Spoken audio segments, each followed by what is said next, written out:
Welcome to the Forever Classic Podcast, the show seeking enlightenment through video games, films, and other geek culture. I'm Alex McCumbers, and with me here, as always, is our bud, Zack Snyder.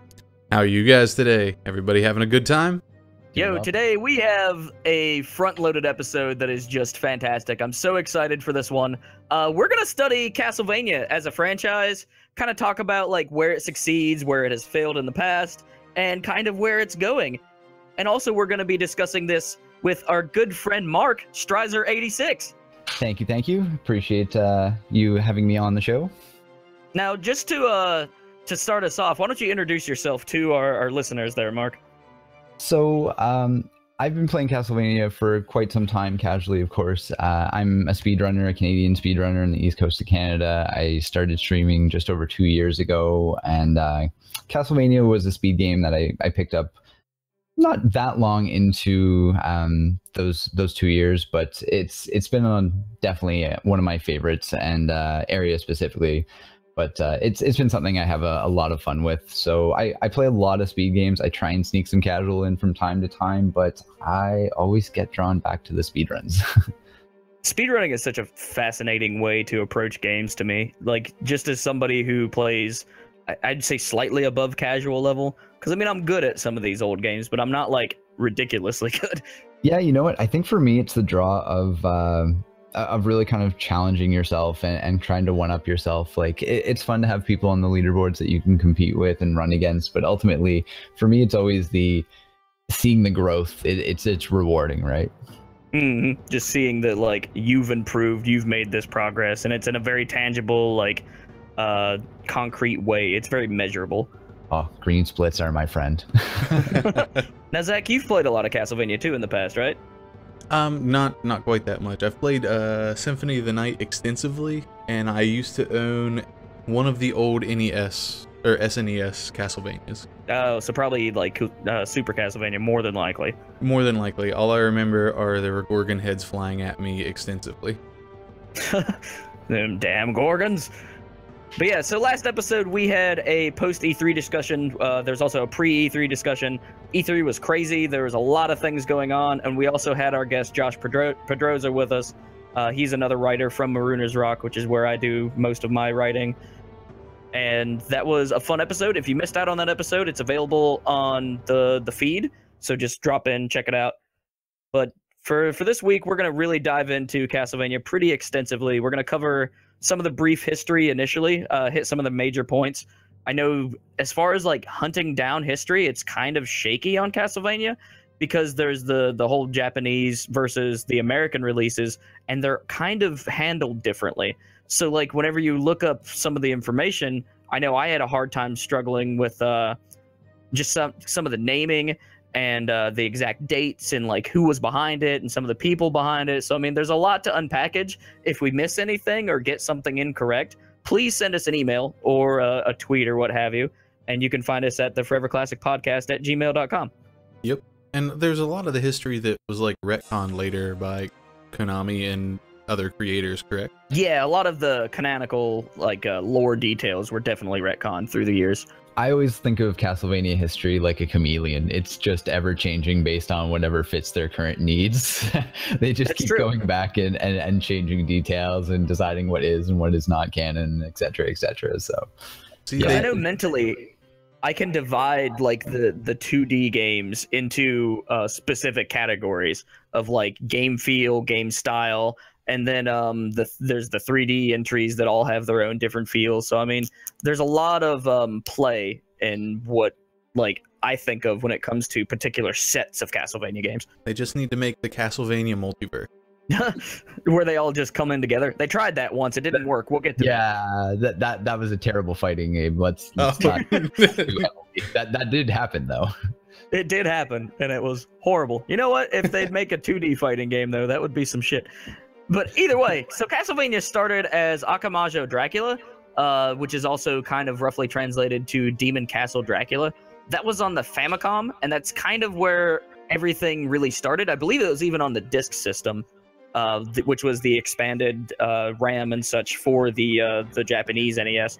And that was in September of 1986. So this franchise has been around for many a year. It's pushing, what, 30, 40 years now? 30? It's the same age as me because I was born in '86. So yeah, it's 31 or almost 31. Gonna be 31 in September. Oh wow. That's super fitting. That like Castlevania was also born when Mark was born.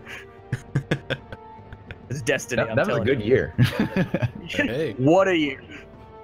But the NES version didn't come out until 1987, a year later, which a lot of Famicom to NES conversions took sometimes several years.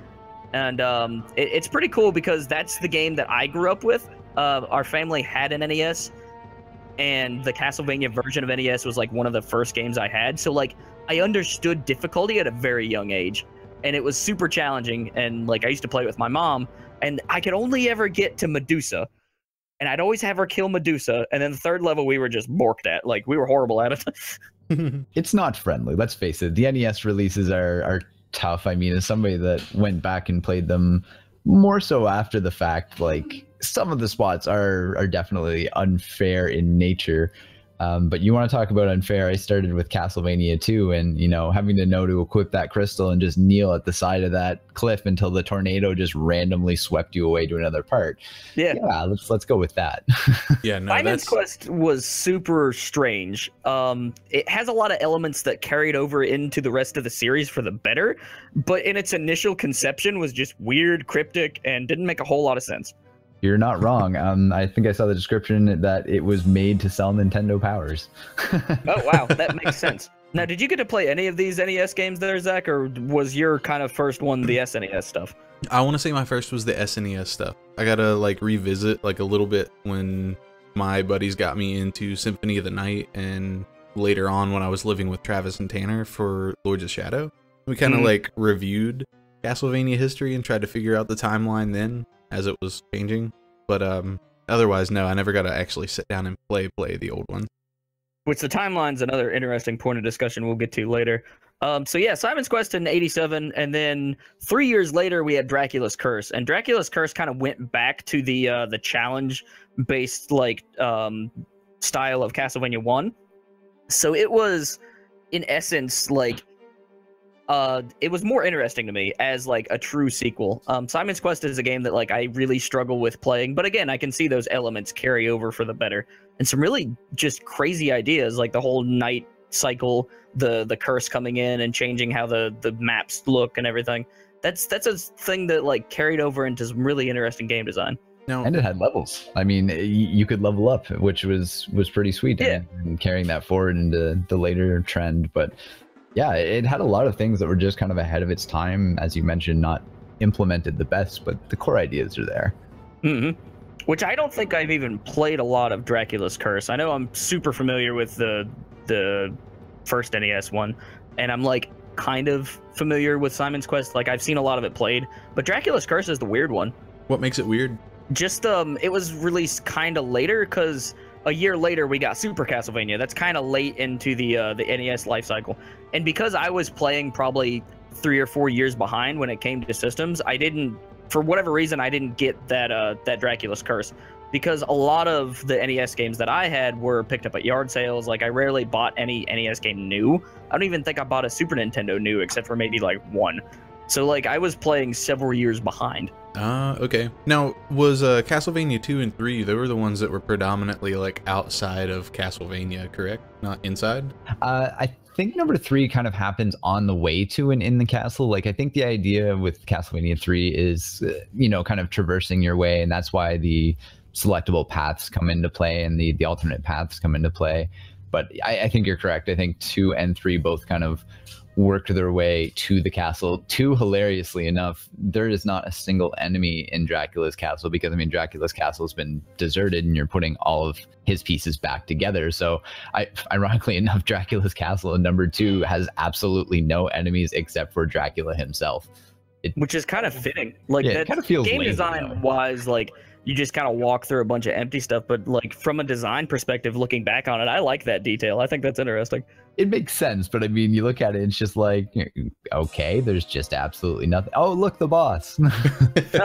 Aha. Now, I remember one of them, or both of them, had the same iconic climb up to the chamber as the very first Castlevania.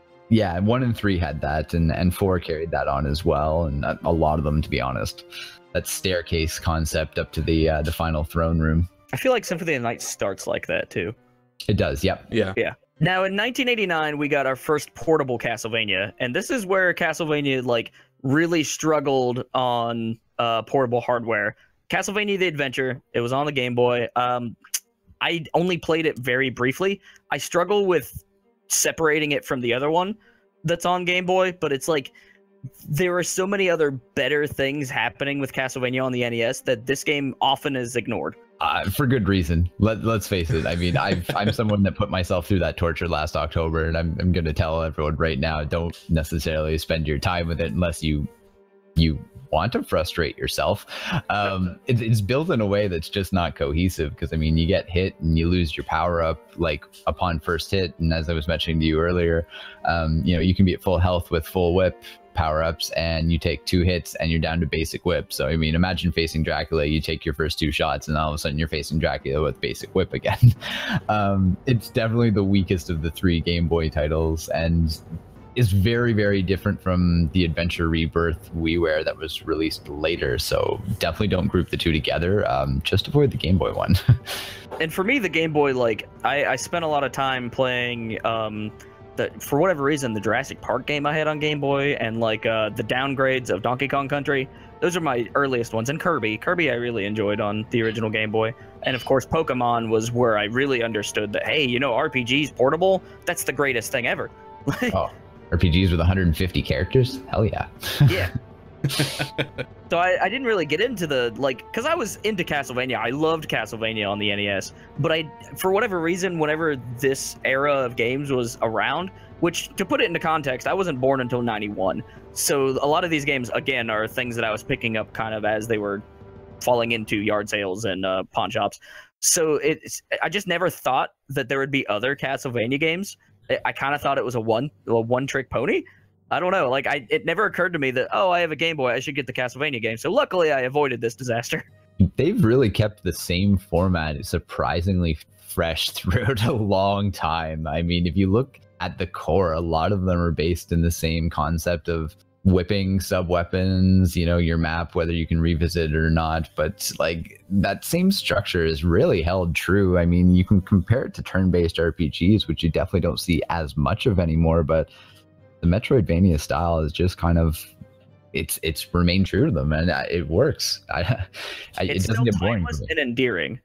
Yeah, it's like heavily engaging, and it always has like really crisp controls, and the Metroidvania genre has definitely become like one of my favorite genres just ever. It's immediately satisfactory. Like, you always feel like you're making progress, whether it's uncovering more of the map, finding more of the items, beating more of the bosses, leveling up in and of itself. Like, there's just always something that's happening that's keeping you going. Mm-hmm. Absolutely. It keeps your interest really, really well. Now, this next section is Castlevania finally moves on to the 16 bits, which of course brought really interesting music. A lot of these tracks carried over into the later Castlevania games. And then, of course, graphically, they got more impressive, more diverse. And all of these games in a series, I know I'm most familiar with the Super Nintendo ones because I didn't really get into the Genesis that much as a kid. I despised Sonic, so I didn't really I didn't have one, and I didn't want one. But there's one really good Castlevania on Genesis, and then there's 2 on Super Nintendo, and then there's an excellent one on PC Engine, which was later ported. But Zach, what are your thoughts on Super Castlevania then? Did you ever get to finish it, or? Oh no, I was really young when I had it because it was actually my uncle's game, my mom's brother, and my mom's the lady who taught me anything and everything about playing games when I was young. So we played a lot of Tetris, a lot of Tomb Raider, a lot of Mario together. Shout out to playing Tetris with Mom. Yeah, I did that too. Yeah, like me and her, we complimented each other when we were playing stuff because she couldn't beat some stuff, but I could as a kid. And there was a lot of stuff I just didn't understand at all, so she helped me through it, and that's kind of what developed my problem solving into games. But neither of us ever got through I don't even think to the first boss in Super Castlevania because we had no clue what was really going on. Yeah, it's weird because Super Castlevania is essentially it's the same style of Castlevania 3 and the original Castlevania, where instead of being the RPG focus, it's a more action, more methodical, planning out, knowing enemy patterns, that sort of gameplay.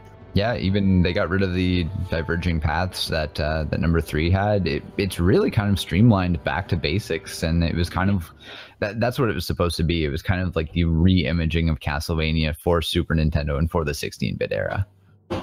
Which I always thought Super Castlevania, even though there's some really cool FX uses, Super FX chip uses for like some of the backgrounds, I never thought Super Castlevania looked as nice as some of the other ones. It's its own style.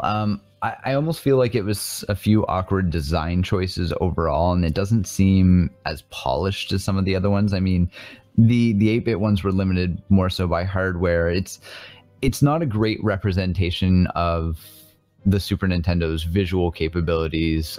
You know, see Mega Man and Bass, for example.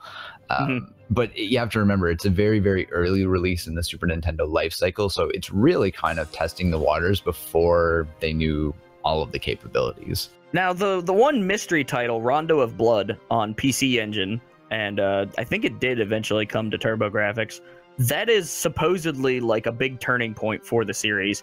Things started to really come together and make it like this magical, epic franchise. You know what? I'm one of the people that, and I'm probably going to say I'm more so the minority. I like Rondo, and I understand what makes it attractive, and it is a great game, especially given when it was released and the format it was released in.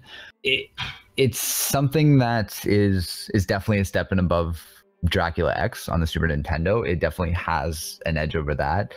I just don't get as enamored with it, and maybe it's because I struggle with the boss rush concept at the end, where there's one level and you have to fight 5 bosses in a row, and it's something that feels a little stiff, and I could probably spend some more time with it and get used to it. But for me, it feels a little rigid. It's a great game, definitely check it out. I'm not saying otherwise, but it feels rigid is the only thing that I can say about it. Which I never played Rondo of Blood in its original form. I actually come across, because when I got the PSP and I decided, oh, I want a PSP because they're easily to hack, I come across the PSP version of Rondo of Blood. And in order to play Symphony of the Night, you have to beat Rondo of Blood. So I'm like, okay, cool. I've never played this. This is a remix of like a classic game. I'll try this out.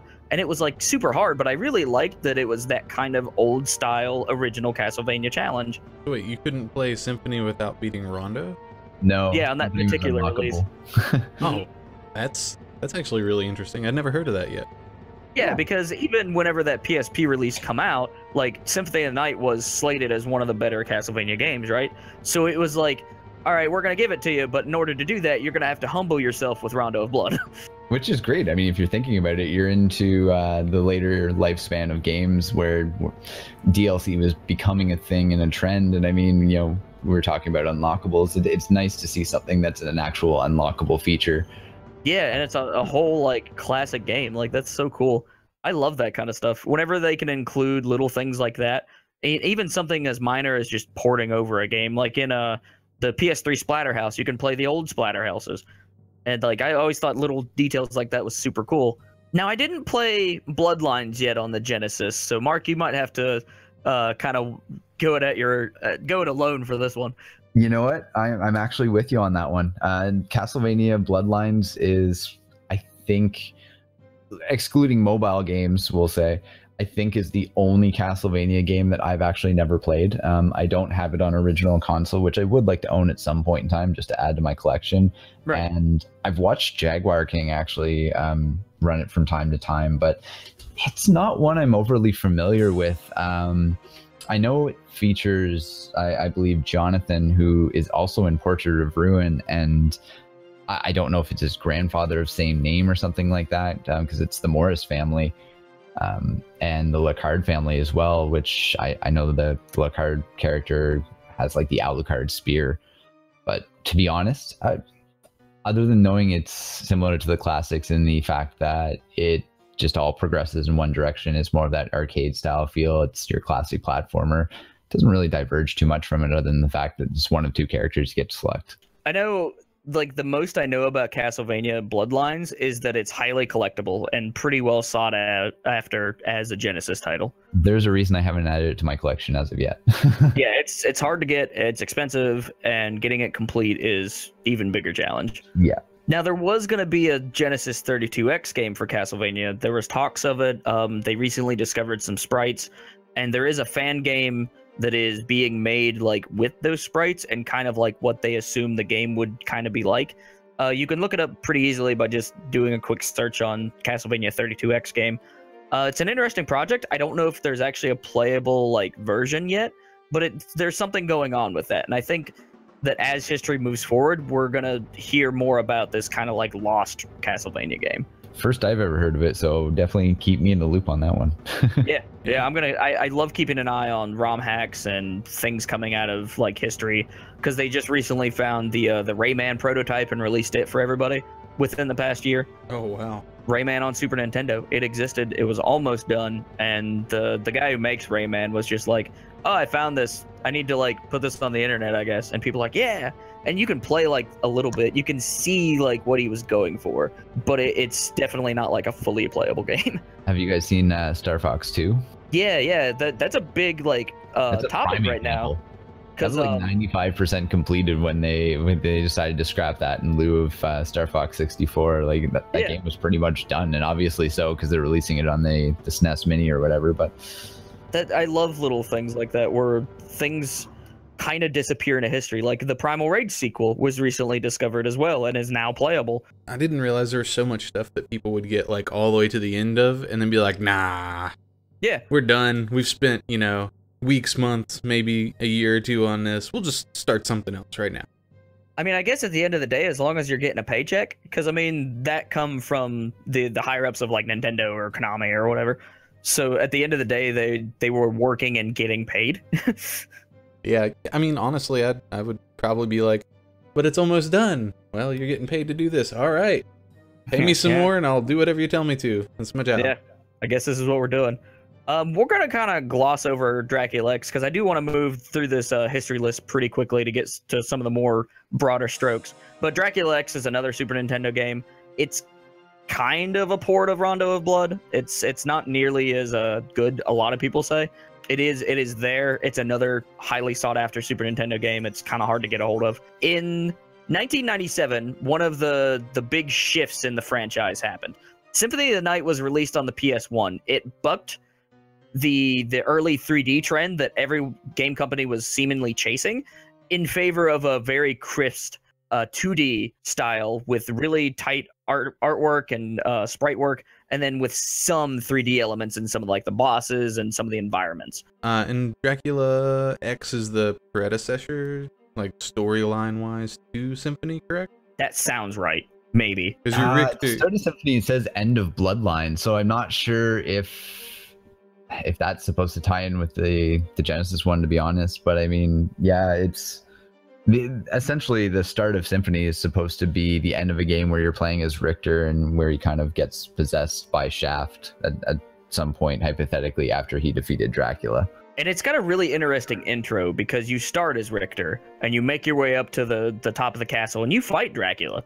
And like he has similar patterns to what he did in the original NES, and then he morphs into this giant monster, and like it's crazy. It's a great little like opening. It's a way to grip the player, and then you get Alucard, and he kind of goes through the Samus arc where he starts out powerful and then gets it stripped away so he can build himself back up. Yeah, it gets stripped away if you don't know the glitch. The wolf glitch. That or the I think it's called like the reverse line glitch or something like that. It's like I forget the acronym, but yeah, the death skip is not that hard to learn.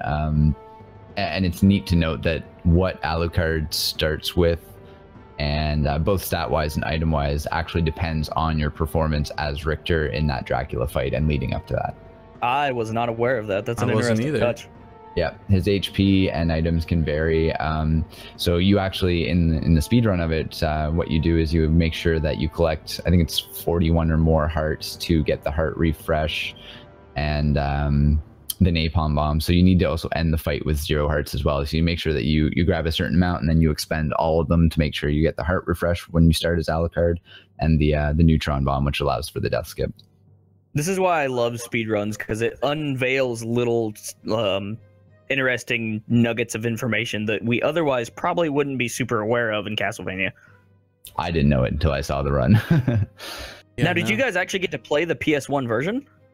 Yeah, I have the PS1 version, and you run the Xbox 360 version or the PS3 version because load times are cut down, but I actually own an original copy. Yeah, I played the original copy a little bit, but when we finally had the PS3 come out, everybody just stopped using the PS1 in my group of friends, so we just kept running PS3. So you did the digital re-release they did? Yeah. Which is how I was introduced to Symphony of the Night, because I actually played it probably, I don't know, when the 360 was in its prime. That's when I picked it up, because I saw it was released on Xbox Live, and I was like, oh, that's cool, I love Castlevania, and I knew Symphony of the Night was this heralded excellent game, so I picked it up and just fell in love with it. I absolutely adore Symphony of the Night, even though I've only went through it maybe once. Yeah, I think we played through to get the 100% complete, explored everything, flew around outside the castle as the bat. And I love how whenever me and you played it a couple years back,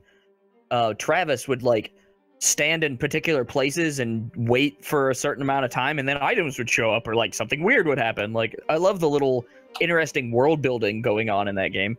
Yeah, and that's what Travis was one of the people who introduced me to it. Him, EJ, me, and I want to say maybe it was Farley. But the four of us would sit down and just sit around in this room and play back and forth. It's kind of like play till you died and then hand it to the next person. And that was in 1997. It's weird because the very next year, in 1998, another Game Boy game was released called Castlevania Legends.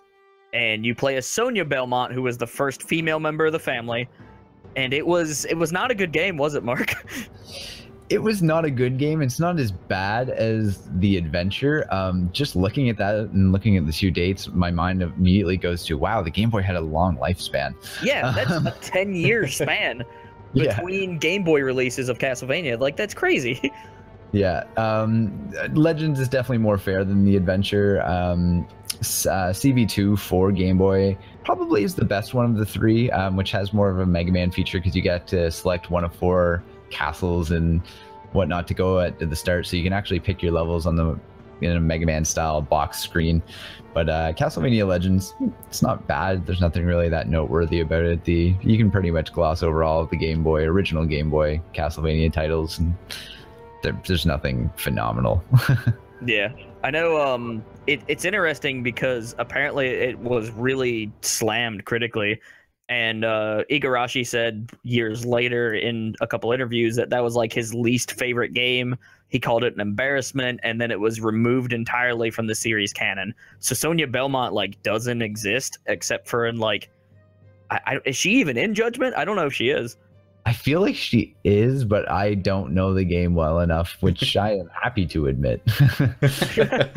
And then from there, because we got kind of a mixed bag so far. There have been some great Castlevania games through the years. There was one amazing one that kind of spurred on a whole nother genre alongside Super Metroid. Then we kind of went into Castlevania finally playing with 3D with Castlevania 64 and Legacy of Darkness. And those games, I've played, I think, the beginning of one of them. They kind of blend together to me. I don't know if they're the same storyline or a similar graphic style. It's been years since I've played them. Okay. But interesting fact for you, because I'm glad that you said that. Yeah. Castlevania Legacy of Darkness is kind of a patched version of Castlevania 64. So literally what they did is they recognized and realized how bad Castlevania 64 was. So they re-released it in the form of Legacy of Darkness with a couple additional characters and redesigned level concepts. But the whole story itself, leading up to the exclusive parts of Legacy, because I think there's some added stuff at the end, is Castlevania 64 redesigned. That's hilarious. I had no idea. It was literally a cartridge hard patch. We screwed this up so bad, we're going to release another game that is a tweaked version of that game. That's such an intent, that's such an of the era thing to do, isn't it? I don't know. I guess with the advent of digital patches and stuff, these are things that we kind of would have taken for granted. Everybody does it, and I mean, you can look at Disney for wash and reuse sort of things. If you pay attention to Disney movies and all of their dancing, it's almost exactly the same, put in different situations, so you never recognize seen those it. comparisons. Yep. And it's just wash, release, reskin, and let's reuse it. Now, is Legacy of Darkness playable, Mark? I know I haven't played it all the way through. I haven't even played it at all, and to be honest, I have Castlevania 64 and Legacy of Darkness on my shelf that I borrowed from actually my good friend Matt, who was one of the organizers of Game Over Cancer, along with Justin. Shout out to the both of them. But he lent me his copies for when I was doing the the Castlevania special leading up to SGDQ, and I never got around to playing them. I'm not gonna say I'm eager to do so. They may get returned to him unplayed. I would like to add them to my collection just for my own sake, but I'm not saying I'm gonna be drawn to playing them. My first 3D experience where I really know the game in and out comes with Lament of Innocence on PS2, which I think is the one I've played the demo of. Oddly enough, like when it came to 3D platformers, I tended to gravitate towards the PlayStation because I loved things like Spyro and Crash Bandicoot. Like, I didn't really like Mario 64 growing up. Not really. I loved Banjo-Kazooie. I thought that was one of the greatest platformers of all time. But while everybody was really enjoying like the platformers on the N64, I was getting like Smash Brothers and Pokemon and things like that. Yeah, my 64 history is kind of a mixed bag. I agree with you. I didn't play a ton of Mario 64, although I can appreciate it even today. I mean, it's a very, very huge speed community, and it's optimized as anything. It's an impressive run to watch. So I mean, I definitely have love for it. It's a great it's a great speed game with so many different categories. But you know, my first 64 game was Wave Race, to be honest. Oh, okay. Mine was definitely Smash Brothers, and I got the system, and then we didn't have the money in my allowance or whatever to get a game, so I just stood there and stared at it for like 3 months waiting for Smash Brothers to come out, and so I could have the money to get it. That's like it was the worst. But I was playing like Pokemon on my Super Game Boy, which held me over for years. Man, I played one 64 game probably 5 years ago. I'd never touched an N64 to really play anything ever. And wow. My buddy, one of my fellow actors, Austin Freeman from down in Georgia, he introduced me to, I think it was Ogre Battle 64. Yeah. It's very similar to Final Fantasy Tactics. Yeah, that's the only thing I've ever played on 64. I guess we played a little bit of Pokemon Stadium after that, but I had no idea what I was doing, so I don't say I was playing it. How did you find the controller? As somebody that didn't pick up an N64 in its heyday, how did you feel the controller was? I felt like it was just a 360 controller with an extra horn. I vividly remember looking at that controller as a child and going, what the hell is this? Yeah. Like, it made no sense to me. I mean, you play it and you're like, oh, all right, cool. But like actually picking it up for the first time, it just like, how do you hold? Well, one thing we can all be thankful about is the fact that after the N64 3D debacle happened, they at least kind of smartened up and went back to their roots. That's true, yeah. Because this is one that like I just recently learned about. Castlevania Chronicles on PS1 is kind of like a nicer remake of the first game and some levels from, I think, even Rondo of Blood too. It's like a remixed classic trial style Castlevania. I love it. I'm not gonna lie. I think it's a great game. I've had it in my collection since the early 2000s for sure. It's definitely one of the lesser known titles, and it goes back to your roots in the sense that it's that 2D style again. It's kind of funny to note that you can whip downward and you can whip diagonal down similar to Super Castlevania, but you couldn't whip upward or diagonal upward or anything like that. So it's kind of funny to note that they left some directionality in the whipping, but just kind of half of it. That's weird that it wouldn't be like exclusively up, and it's weird that it's down. Yeah, that's what I think as well. And I mean, whipping straight down below you is very, very selective in its uses, where whipping upward would be amazing and very practical. So I think they kind of got it backwards if they were going with one of the two. That's strange. I know it's on my list of things to download on PSN for my Vita and PS3, because I'm going back through these like hard to come by games, like the Tron Bond game on PS1 and like Mega Man Legends 2. Those are the type of things I have a tendency to download on the Vita. Those games were great. I loved them. You will not played the first one and really liked the first Mega Man Legends. They're really expensive now. Yeah, they are stupid expensive. But now we get into my favorite era of Castlevania because I absolutely adore the console, the GBA series. And it started in 2001 with Circle of the Moon. At the time, it was like it was hard to play because the GBA didn't start with a backlight. We didn't get that until the SP, and I think that even didn't show up until 2 or 3 years later. Circle of the Moon it's another RPG, I believe, right? It is. It's hard to play for a multitude of reasons. It's hard to play because the DSS system, the dual card system there, isn't really well explained to my knowledge. I'd have to go back and look at the instruction book. I don't believe it is. There's a lot of things that made that game difficult. No shop, no way to purchase potions. It feels a lot of stiff. difficulty spikes. Oh, stiff is definitely the word for it. Like, yeah, we're talking like 2-frame running animation in a game that was released in 2001. Yeah, let's be real. There's some really interesting history behind it that I recommend listening to the Retronauts podcast episode on Castlevania because they really go into depth on like talking about the developer stories and kind of because they were reviewers back when this game came out. And that was the most like #1 thing people were so upset about is the game is visually dark and it's very hard to see that on an unlit screen. Yeah.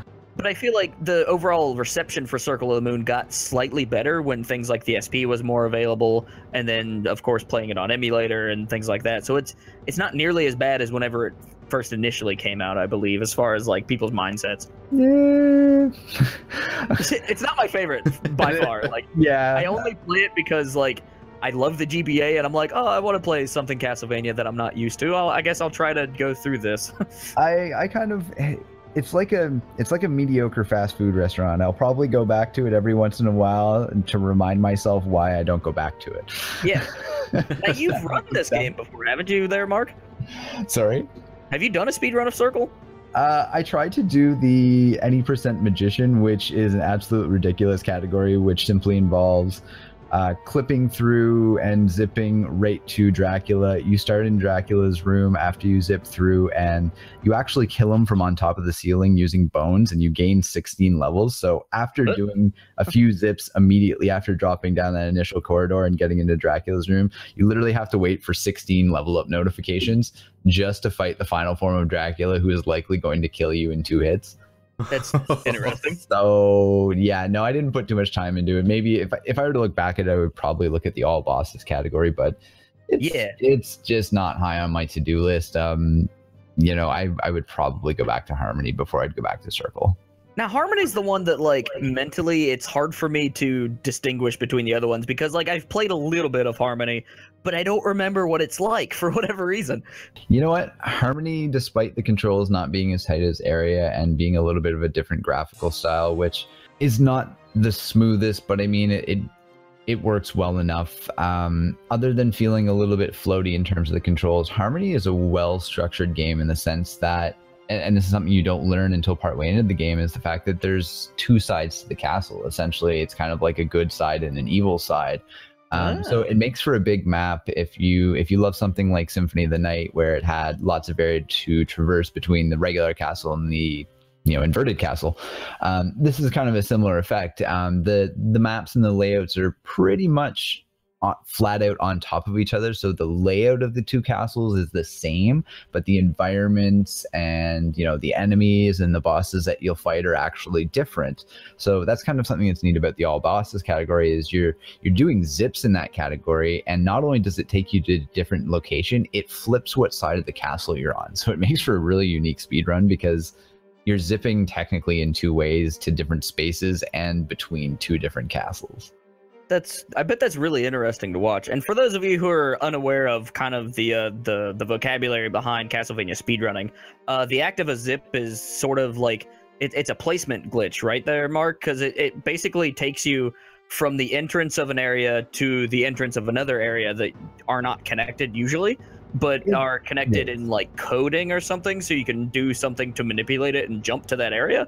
Pretty much. The basis behind it is you're going to force your way into a wall or something that's going to be like a supposedly inaccessible point. In Harmony, it's going to put you outside the bounds of the room, and you can basically cause a screen transition where there shouldn't be a screen transition. And the best way I can describe it is if you look at the map and how the game and the rooms are supposed to be laid out, those two rooms are not located next to each other in the game's memory, essentially. It's laid out differently. So although the rooms will transition smoothly because that's the teleport point that you're hitting, that's the room transition that you're hitting, in terms of the memory, those rooms are not actually connected. And when you zip through an immobile object or an impassable object and you get to places that you're not supposed to and cause these extra screen transitions, it takes you to kind of a different point in the memory, and that's what leads to changing locations so severely. And then lastly, in the Game Boy Advance trilogy, they're not connected story-wise, but Aria of Sorrow is probably one of my favorite Game Boy Advance games and definitely one of my favorite Castlevania games. It's unique because it stars Soma, who is like a reincarnated Dracula or something like that, and it like takes place in Japan, and it's very anime, and it's awesome. I absolutely adore Aria of Sorrow. You know, that hits close to home for me because I mean that's definitely where I've spent my most time, and that's my favorite Castlevania game. It's funny to note that it takes place inside of an eclipse. Yeah. The castle itself has been transported inside Eclipse, and the idea is that Soma is supposed to be the one to inherit Dracula's powers. So he has essentially the power of dominion, which is the power over souls, and that's where the soul system in Area actually comes into play if we're talking story-wise. But yeah, it's great in my opinion. It's the tightest control scheme I can think of in terms of a Castlevania game. It has all of the elements that make Symphony great, and then the soul system added on top. So the soul system added so much replayability and just like extra time because it took a little bit of time to get those particular souls, and each soul had their own like use, power, ability, what have you. It was just such a fascinating system. I really enjoyed it. Absolutely adored it. I mean, as a kid, as somebody that played it upon initial release, I definitely went through and I got all the souls as a kid because I was a completionist and because you wanted to see what each soul did. And I mean, having the 3 different souls, the bullet souls, which are your red ones, the yellow souls, which are your more passive style, and then your R trigger souls, which are your blue ones, all functioning differently, and being able to kind of create those custom combinations made for so many different elements coming together. It worked so well on so many levels. And for those of you who want to check out like Aria played at its best, please drop by Strizer86's Twitch channel, because Mark is one of the best Aria runners I've seen. He does a completely unique run for getting 100% souls and 100% map. And your personal best recently was what, like under a minute or an hour 20? Yeah, actually, we did the handheld Heroes Marathon this morning, and in practice last night, I actually got a new PB and new record for 100%, and it was a 1:17:27. And that's the safe route. That's not even including the 0 HP glitch. So it's heading towards sub 1:15, which has been a lot of growth in the last little while since I've been working on it. Congratulations. And that's kind of how I came across your channel. Was I was streaming Aria of Sorrow because I loved the retro achievement emulators you can get, and I thought it was super cool.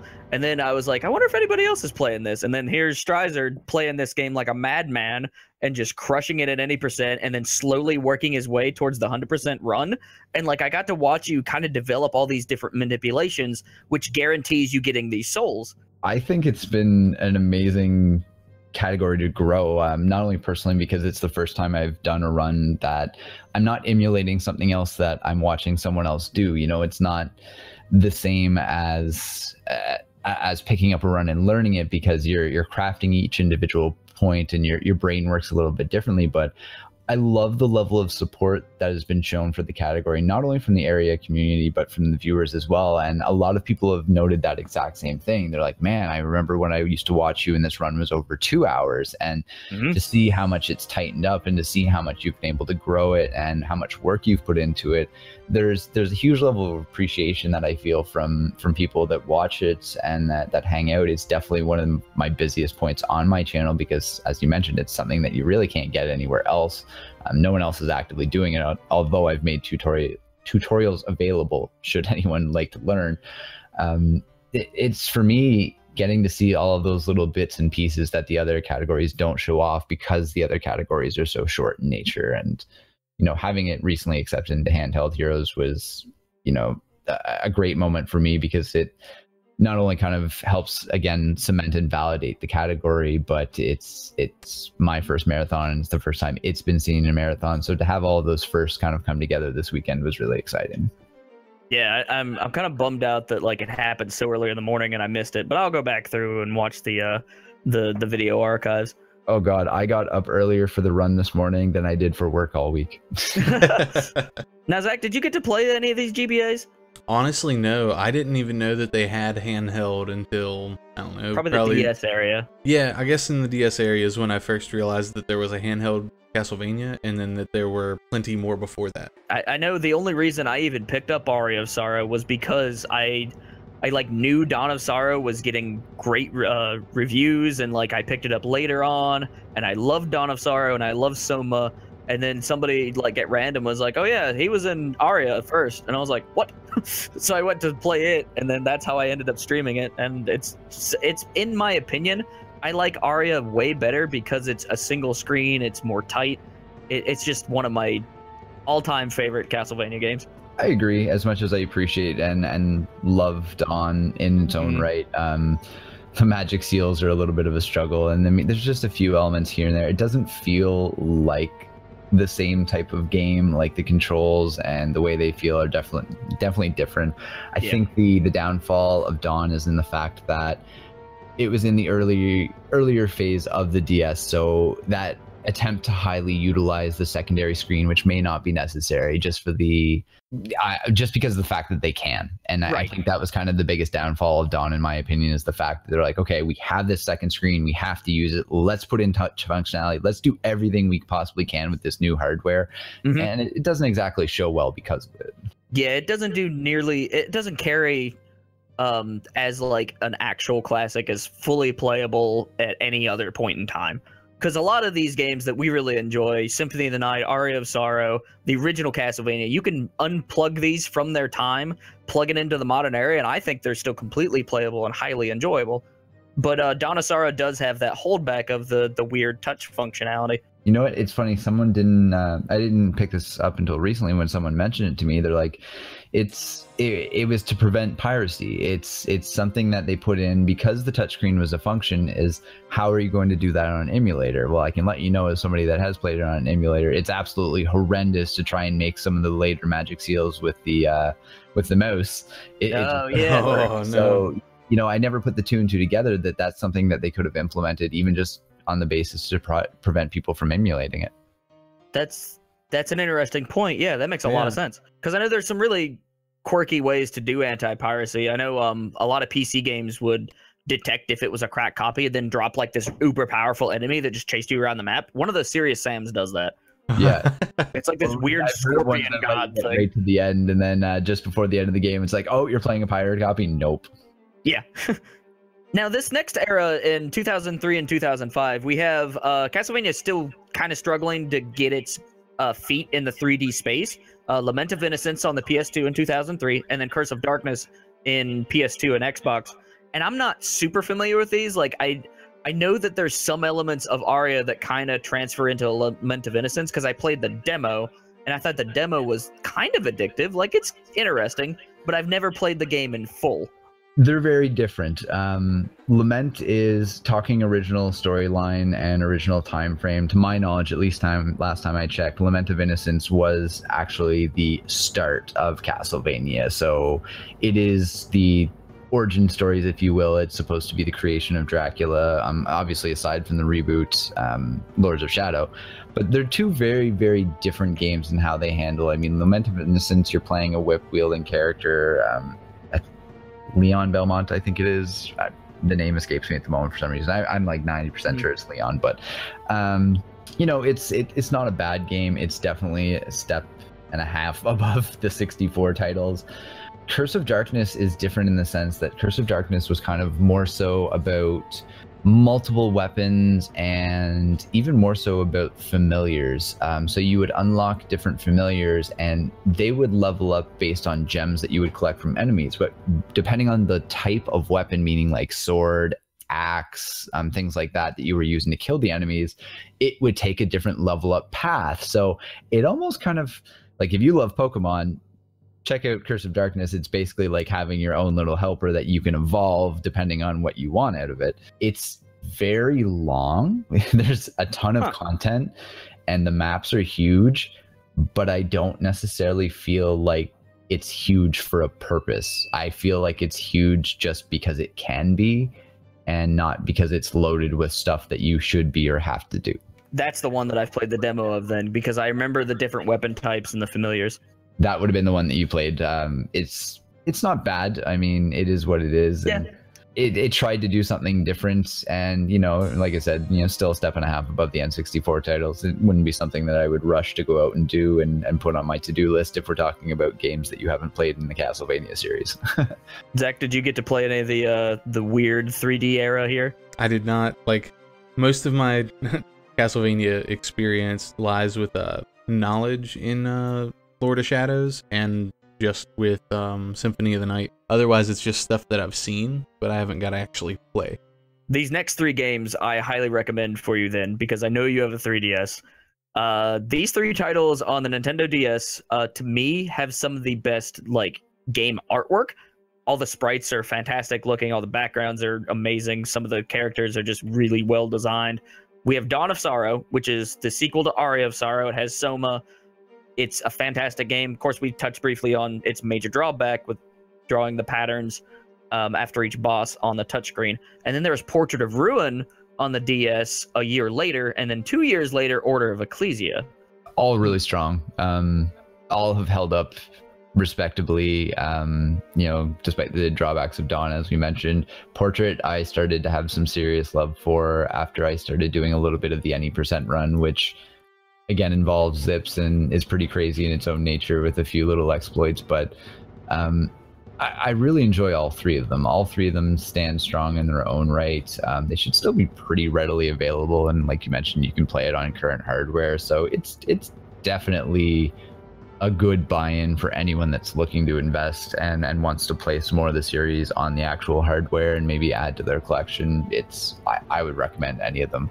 Portrait being the one that stands a little bit aside for the fact that it has the dual character system, which works surprisingly well and has a lot of neat little features and whatnot to it. And Order, of course, having the glyph system.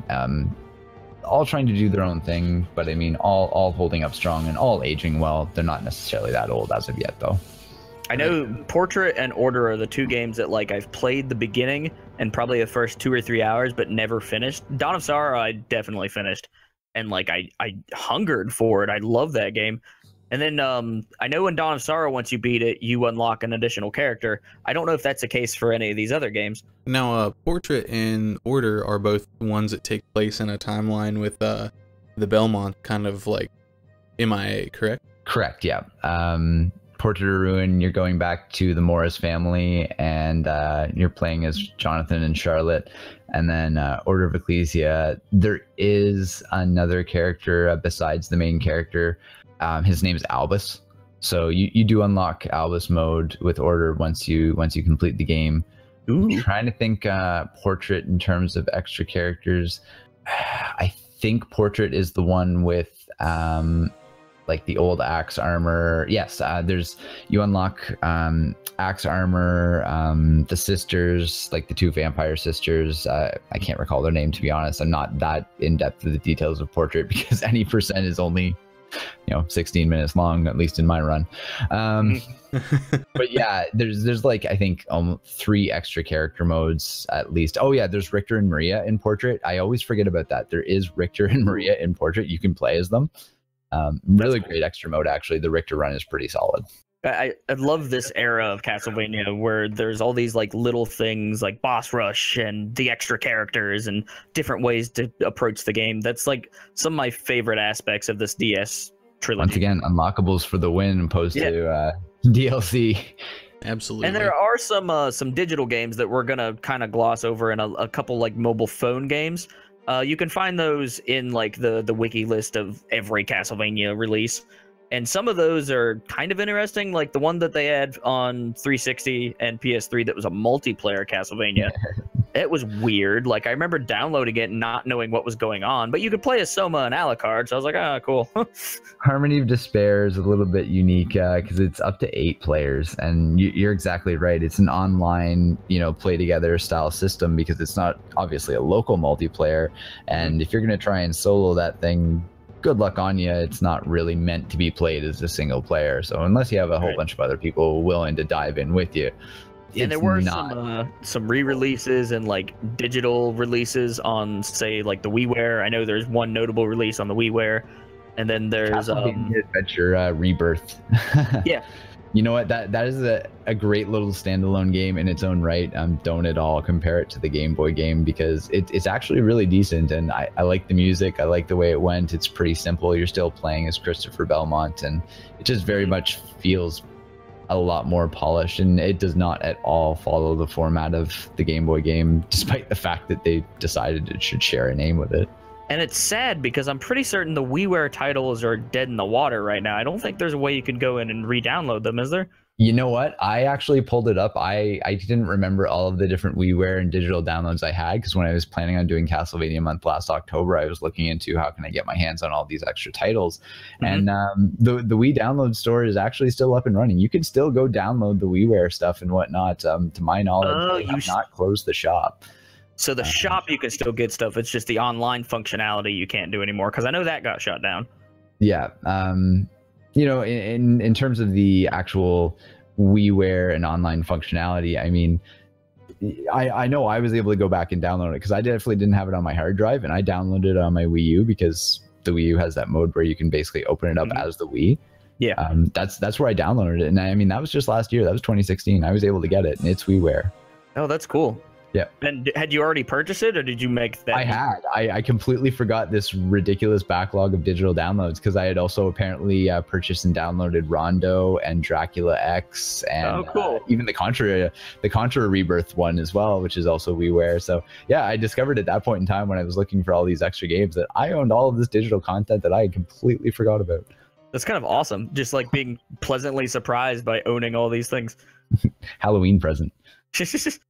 Now, on the Wii, there's probably one of the worst Castlevania attempts that on paper sounds like a great idea. So this idea is that they take all these characters, all this rich history we've had through the past 20 years or so of Castlevania, and put it all into a fighting game, a 3D fighting game for whatever reason. And it's on the Wii, and like some of the character designs I actually kind of like, all things considered. If there's any positive point, you just found it. Yeah, because like it's poorly designed. It's basically a race to your finisher. Like there's a really funny Game Grumps episode on it that's just, I think it's Danny actually. I think that was whenever he started, and it's one of the worst games made on the Wii, and that's saying something. You know what? It's laughable. I mean, it was a poor attempt. It's a poor attempt at a Castlevania game. It's a poor attempt at a fighting game. It's a poor attempt at a game for the year in which it was released. I mean, you've got 2008 listed there, assuming it was 11 years ago. It was horrendous in terms of quality. Everyone gets one, I guess, as Spider-Man says, and this is one that we can all afford to pass over. Simon Belmont looking like he's ready for some from friggin' S&M or something like that. And it's just, as you mentioned, the design choices are strange. It doesn't work well. The controls don't work well. And to actually beat the game, you have to go through and beat the arcade mode as every character, which there is quite a selection of characters. They don't play that uniquely different. The arcade mode does not really differ from character to character. You're doing your standard, I'm going to listen to a little bit of jabber from my opponent. I'm going to press start to skip through it. And there's not really any uniqueness except for the ending cutscene of every arcade mode. And then that's when you find out that you unlock another character and you have to go through the whole thing again and fight everybody again after you've already done it, 20 times or something ridiculous like that, 16 times. Oh my god. Something stupid like that. And then for one extra boss, which you can only fight as this unlockable character, and it's just it's punishing. It's punishing in so many ways, and it's not rewarding. I have done it. I will say that I have beaten every character's storyline in Castlevania Judgment, and I have unlocked that character, and I have done the true storyline and true ending. And you are humbled because of it. Yeah, Never again. Never again. When I did Castlevania month, I reserved myself to I'm going to beat one character's arcade mode because no. So I found the artist connection that I knew existed. The same guy who designed all the character designs for this game is the same artist that did Death Note. Yeah, really? I can see some similarities. Yeah, and then the character art of, say, Simon, it's very apparent. But it's weird because if this project had just been on, say, the PS3 or the 360 and not been motion controls and been a 2D fighting game, like that would be fantastic.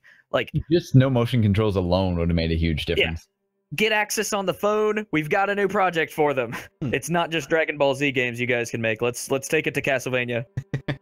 I still think it's a good idea. It's just executed really poorly. Yeah, it's everything that it is bad. like I mentioned, bad Castlevania game, bad fighting game, bad current gen game when it was released for the Wii. It's just it tried hard but did nothing well. It's a bloody mess. There was not a lot that I liked for the Wii, so that doesn't strike me as any kind of surprise either. Yeah. The Wii, it's one of those systems, there are random things I really enjoy on it, but not for the reasons the Wii exists. And that's just it. It's falling back on that gimmick and introducing things involved with that gimmick and that style just because that is the style. And yeah, you trap yourself in doing that. I don't think that works out well in a lot of cases. That's why gimmicks in general don't pan out that well. And I mean, you look at things like Microsoft and the Kinect and all that jazz, and I mean even the PlayStation has the Move controllers. And I mean, I heard all the hype about the VR, which I know VR is still in kind of an awkward place, but yeah, I don't know, a lot of things. It's like 3D television. 3D television is dead, and it's dead for a reason. Yep. Because it was a gimmick. Yep. Now in 2010 we saw the rise of a trilogy of games that kind of took Castlevania in a more, I wouldn't say modern, but a more mainstream approach. Lords of Shadow, which started on 360, PS3, PC in 2010. Oddly enough, Hideo Kojima actually supervised the project. It was done by a Spanish team instead of the Japanese team. I think Igarashi briefly looked over it, but I'm pretty certain he didn't have a whole lot to do with the project. And this is an interesting game because it plays more like, say, God of War, your more traditional hack and slash. It has quick time events for defeating enemies. And oddly enough, it was one of the best-selling games in the series on top of all of this. So much love for Lords of Shadow. Can't even begin to describe. Definitely the peak of the 3D Castlevania games. It did for Castlevania what Metroid Prime did for Metroid. It really kind of cemented and transitioned the long-running 2D series into a successful 3D series, in my opinion. That's where you're leaving things like the PS2 titles and the N64 titles absolutely in the dust. And God of War, clone or not, it stands alone strong enough that it doesn't feel like a God of War clone, because I've played my fair share of God of War games and clones at that. There's enough visually and stylistically and whatnot that they've added to make it feel far enough from a God of War title. A lot of things were done right, not only from the reboot of the story to the visuals. The voice acting is phenomenal. It's just, they have a little bit of Shadow of Colossus thrown in there with some bosses in terms of that aspect. There's so many high points. I don't think I could touch on all of them. It's really refreshing, and it's a game that has aged well over the last 7 years, and it's still just as much fun for me to pick up. I definitely platinumed this on the PS3, and I got the DLC, and I went through on the hardest difficulty possible after I 100%ed it. My only gripe with this game, and I find this very strange for a game that was released in 2010, my only gripe for this game is there's no multiple save files, because it all functions around this idea of a book and opening it up. You have one save file, so you can either delete everything or you can keep it and just replay it from the file that you've already done everything and already have everything. So funny enough, when I decide to play a new game, I actually move the save file from my profile on the PS3 to one of my friends so I can start fresh, but I don't want to lose my progress on that 100% file and all the time I put in completing it on the harder difficulties. So weird. That is weird. Now, this is one that, like, I played the demo. I'm familiar with it, but I've never played it from start to finish. Definitely do. Get your hands on it if you can. Do it. It's great, even just for Patrick Stewart. This is one of the games that Draculina and I were gonna sit down and play a while back, Alex, before he moved or something happened, but we never got to sit down and actually do it. And this is kind of the game that sort of rekindled your interest in the series, wasn't it, Zach? Yeah, because for a while I just had forgotten about it. Like, it just fell off the map for me in general. I highly recommend. Like, this is something that should still be pretty readily and cheaply available. Oh yeah, I would say go out and grab it if you have a spare small amount of change, because I don't imagine it's expensive. They even came out with $20 at best. Yeah, and they even came out with, I think, collections in lieu of number 2 coming out. Mirror Fate HD, which was originally a 3DS game, they actually released on the PlayStation 3 as well. So you should be able to get the dual package that comes with both, and it's a slamming deal. Now, is Mirror of Fate just as good? Mirror of Fate is different because it's that 2.5D, I guess you'll call it. It tries to return to the roots of 2D, and it does some things right, and storyline wise it works well, and I have it both on PS3 and on the 3DS, but the audio mixing is pretty bad. I'm not sure why that is, but I mean, just blatantly not being able to hear characters during cutscenes and stuff like that. Visually, it's nothing phenomenal because it is a remastered 3DS release when it comes to the PS3. Right. It's good. I mean, don't pass it up. Don't skip it entirely, but it's not as good as the first Lords of Shadow. And I think when it comes to the 3 Lords of Shadow games, you're not gonna surpass the first one. Now, the second one is a bit of a disappointment, I hear. Second one was such a jarring experience because I don't generally get hyped for games like prior to release, too much so. And I was so hyped up for Lords of Shadow 2, and it dropped and my heart just sunk. Like, I had such a hard time playing that game. It takes part in modern era, and I was mentioning to you earlier, there's stealth aspects to it. There's enemies that have guns that, like, if they detect you, they shoot you and like blow you away in a few hits, and it's just I enjoyed it more when I went back and I played it for Castlevania month, because I was under that expectation and I didn't have that same hype. But it's, I don't know, it's kind of high on the cheese, and they also changed the perspective. You know, the God of War style of the first one still remains, but they almost tucked the camera right in next to his shoulder, changing the perspective a little bit and kind of making the camera feel very awkward in a lot of cases. So I don't know. It is what it is, but it's not something that I would rush to play myself, and it definitely was a letdown for me compared to the not nearly on the list of things to play as the original Lords of Shadow. No, not at all. Which is on my list because I got the PS3 I think a year or two ago, and I've been kind of picking up some games that I missed. That's one I'm gonna pick up. 100% do that. Let me know what you think once you finish, and you know, taking all the sweet narration, especially your first time through, the story is very well done, and yeah, Patrick Stewart, like I said. Gotta love old Pat. Oh, dude. Now, Sir Pat. this was in 2014, right? So it's been 3 years since we've gotten like an official big Castlevania release. I don't even think they've done any smaller releases on like the digital front either. And it's during, I think, early 2016, late 2015, the Konami starts making some of the worst decisions a game company can. They repeatedly shoot themselves in the foot, so to speak. They publicly like try to undermine Hideo Kojima, which is hailed as one of their like brilliant people on their team, and then they just continue to do things that don't make sense. Like the trending hashtag was "fuck Konami" for the longest time, and it's still like a occurring joke in the game industry, especially for like us journalists and people who like critique the industry. It's absolutely sad because I mean, there's tons of quality that came out of the company, but I mean, obviously changing in the guard happens over time, and just Yeah, I kind of stay away from the drama side of things, but there's definitely not really too much notable that I can state as of late in terms of positive things. Yeah, it's been sad because we did get a glimmer of hope with the Bomberman game coming to Switch. That was a surprise. I mean, it's okay.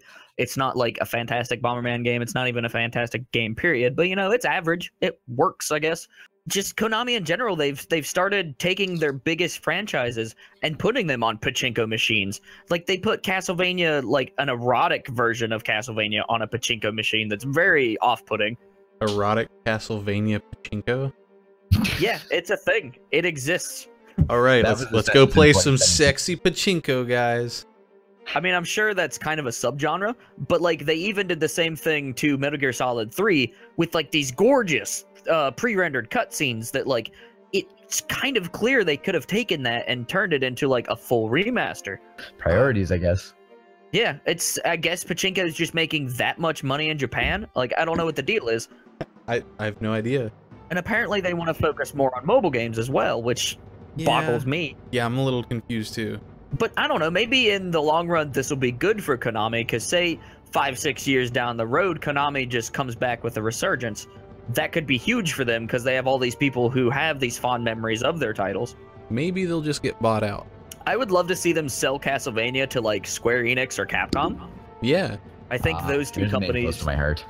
Yeah. Square would be my favorite if they would buy it and pick it up.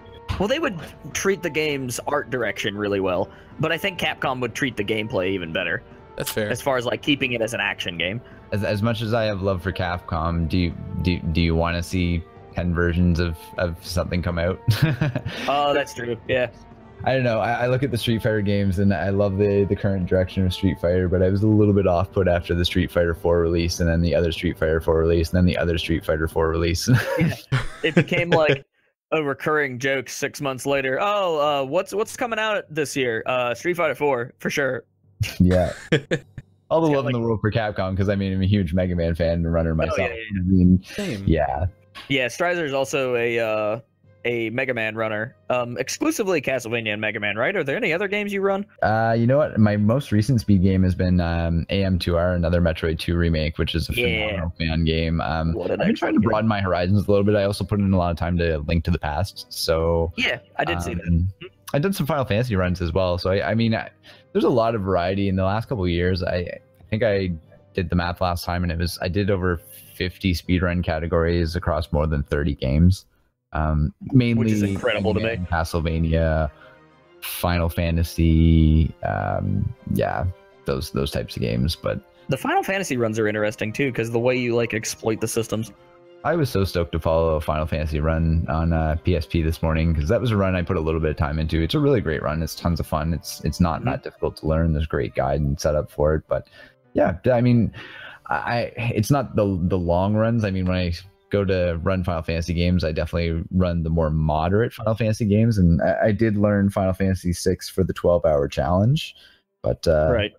it's just so much dedication to do, and I'd rather sit down and bang out something that's a little bit shorter, because I mean, even the higher tier Final Fantasy 6 runners are still like, you know, I think it's high 4 hours, low 5 hours. Yeah, which is long for a speed run, It is. as far as And- like making it entertaining. And if I'm going to put the time in, well, I'm going to do the 11 game classic Mega Man speedrun and spend 9 hours doing that, or just shy of 9 hours. Mm-hmm. So now that we've kind of went over the various points of history, and I'm sure there's things we've missed. There's a lot of digital little things and some Japanese things that we definitely didn't cover. But what are sort of the elements that every Castlevania game, the best Castlevania games, have that make them just such a special part of like gaming history? What is the, like, boil down Castlevania? What are you gonna find? Like, what are the best aspects of it? You're going to find memorable characters in a lot of cases. You know, character development is generally pretty strong. And I like the overall map format. The formula is what it is. You know, we touched on it before. You know, how can the same company put out the same formula game, which is essentially the same game for 30 years, and have it be the same thing? And that's what it boils down to. It works, and it works well. And those that love the genre, they know they're going to keep those people. And it's kind of not about changing the the equation. It's kind of just adjusting it slightly, but still ending up with the same result, if you will. For me, it's the gothic themes, the horror monsters, and then putting like a more artistic spin on them. Like, I love it whenever I come across, say, a Sphinx, and like I get this artist representation of the Sphinx in this particular type of Castlevania. I love the multi-tiered sprites, the bigger enemies, how every enemy has like their own nuances, weaknesses, and all the different like animation types. There's a lot of thought put into every single Castlevania game that I've just really gravitated towards over the years. And not to mention, the music has always been top notch for me. Truth. Yeah. The music is top tier. I mean, there's a lot of classic Castlevania tunes that may get rocked repeatedly or remixed, but always a good time. Bloody Tears. Bloody Tears is definitely one of the better ones. And the I think it's stage 3 of the original Castlevania.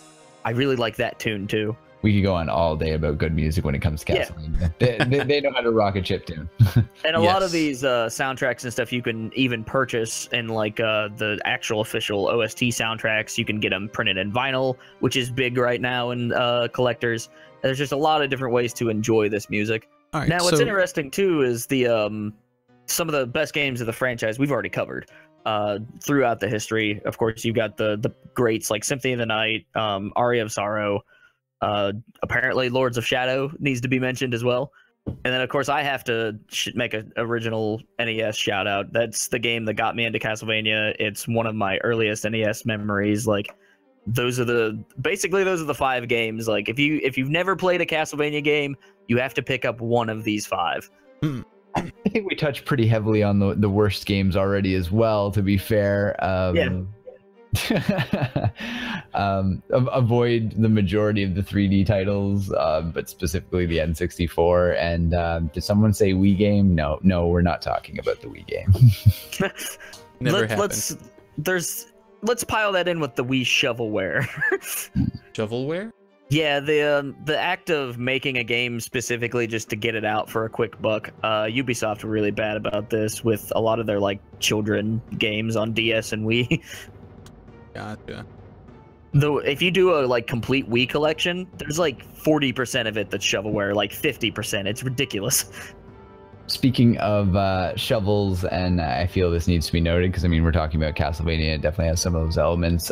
Yacht Club Games and Shovel Knight, shout out to those guys because they have been phenomenal. Shovel Knight is a great game, definitely has some Castlevania-like elements. I remember I picked up the original game for $20 and all the DLC has been free. Yes. Going back to the concept of unlockables, I mean, they're just making it available as they make it. But, I think at this point there's 2 extra campaigns and they've got these neat little gender swap features and stuff like that. And there's another 3rd campaign coming out. So essentially we've gotten 3 iterations of the same game for my initial $20 and haven't had to purchase anything else.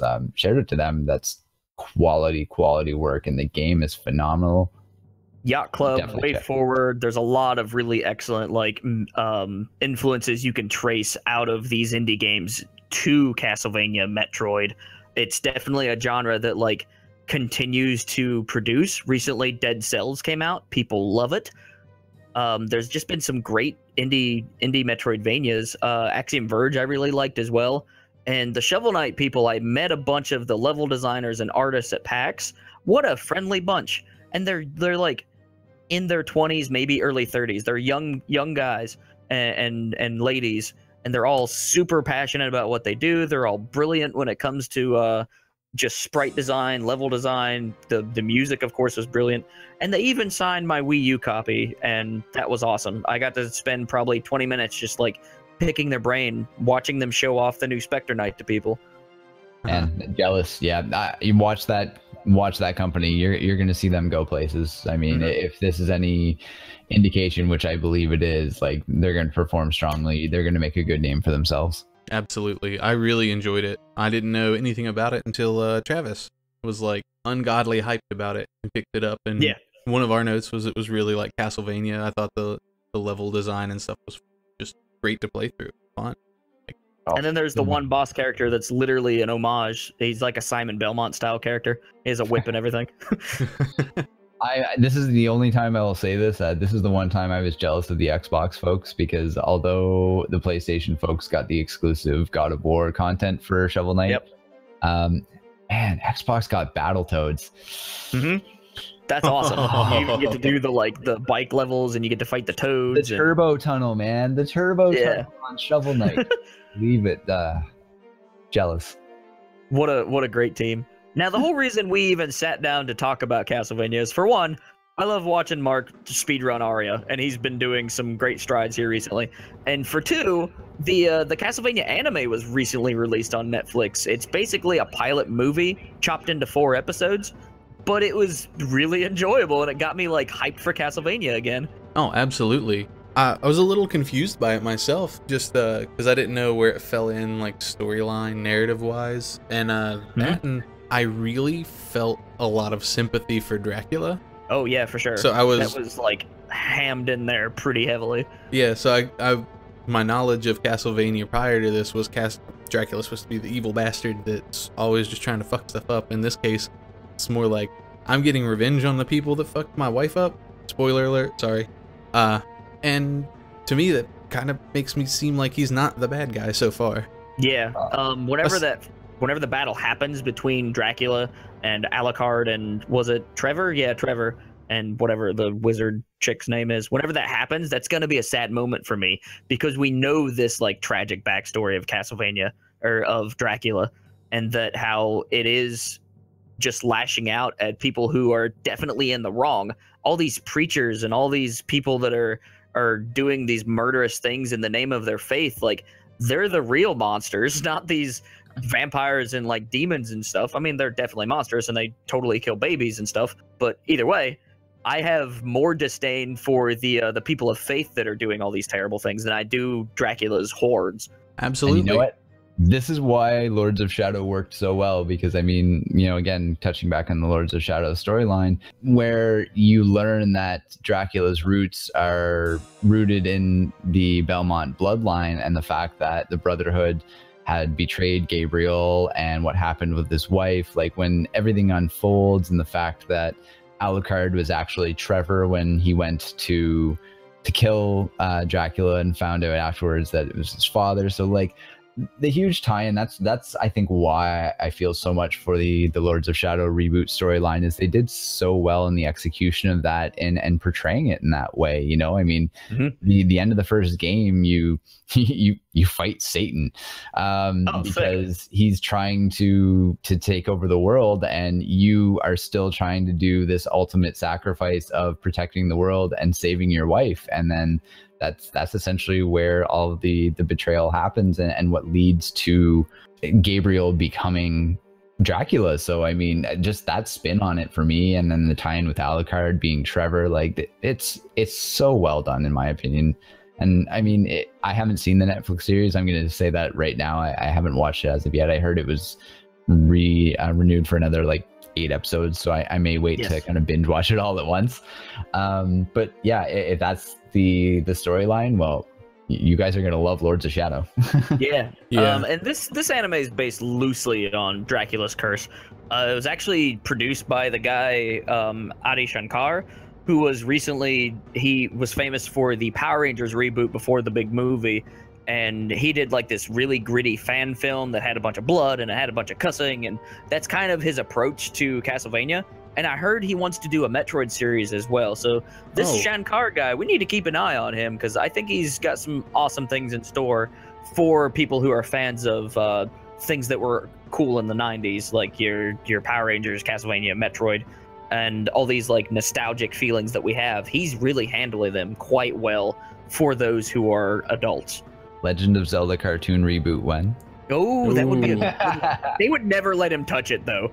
Like Nintendo would sit him down, he would pilot it and pitch it, and then they would be like, there's the door. Sir, please leave. Please understand, we don't want this. We don't need Link like eviscerating people. Yeah, but I absolutely like the first episode of the new Netflix series. I thought it was interesting. I liked the whole setup, and then the second episode was mostly just being introduced to Trevor Belmont as a character, and I love him. He's great. I know, and he's just drunk in a bar, and he wants to just be quiet in the corner. And yeah, then he's all this hell hero breaks that's loose. fallen from grace, and like he's struggling to get by in a world that completely rejects his career basically and his family, and he's just like, okay, I guess I'll save you. I like But I love him. I love like all the dialogue he has. It's a little crass at points. Like it's kind of painful with its crudeness, and especially in the second episode in the bar fight. Parts of it I'm not a real big fan of, but like it all comes together really nicely. Yeah, absolutely. As a whole, it rounds off super, like there's some crude elements, but it's super smooth by the end of it. Like you're just happy that you took it all in and ready for more. I mean, that's the biggest critique right now is it's so short. It's like 80 minutes probably. Oddly enough, the music isn't nearly as memorable. They didn't use any of those classic melodies. It's very ambiance, gothic soundtrack going on. Yeah, I'm hoping that they touch base with some of the classic good Castlevania music as they start moving forward, because they've had a little bit of stuff, but not really like your traditional Castlevania battles or fights, or not even really touching on Castlevania itself, except for just a little bit. So hopefully they play that in when they touch on Castlevania some more. Yeah, I'm excited to see where the next season goes. The animation quality I thought was really cool. It reminded me of like some of the best aspects of 90s animation, but modernized with better backgrounds. Some of the fight choreography is great. I love how he uses the whip in another, like he'll grab parts of the whip and like change his momentum to like switch directions and stuff. I thought that was really cool. Yeah. And then he'll like grab his sword with the whip and use it. And like there's little things he does with the choreography that I thought were excellent touches on Trevor as a character. Yes, and I loved it. I don't want to spoil too many more things, but there's like a very funny trope where he's super excited he did a thing, and then more shit happens immediately, and he's like, ah. It's so cool to watch. Like, I want to sit down and watch it again to see if there's something I missed, but I highly recommend it.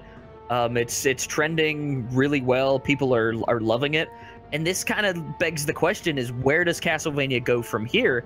Are we going to see some sort of resurgence because of this anime? I hope. I really hope, because it's got an awesome direction that it's heading in, whether it's in the same universe, like a whole nother timeline, a whole nother storyline moving forward, but either way, like it's got a lot of people really interested in it. Like you said, it's trending on everything. Everybody I know is wanting to know more and more about it.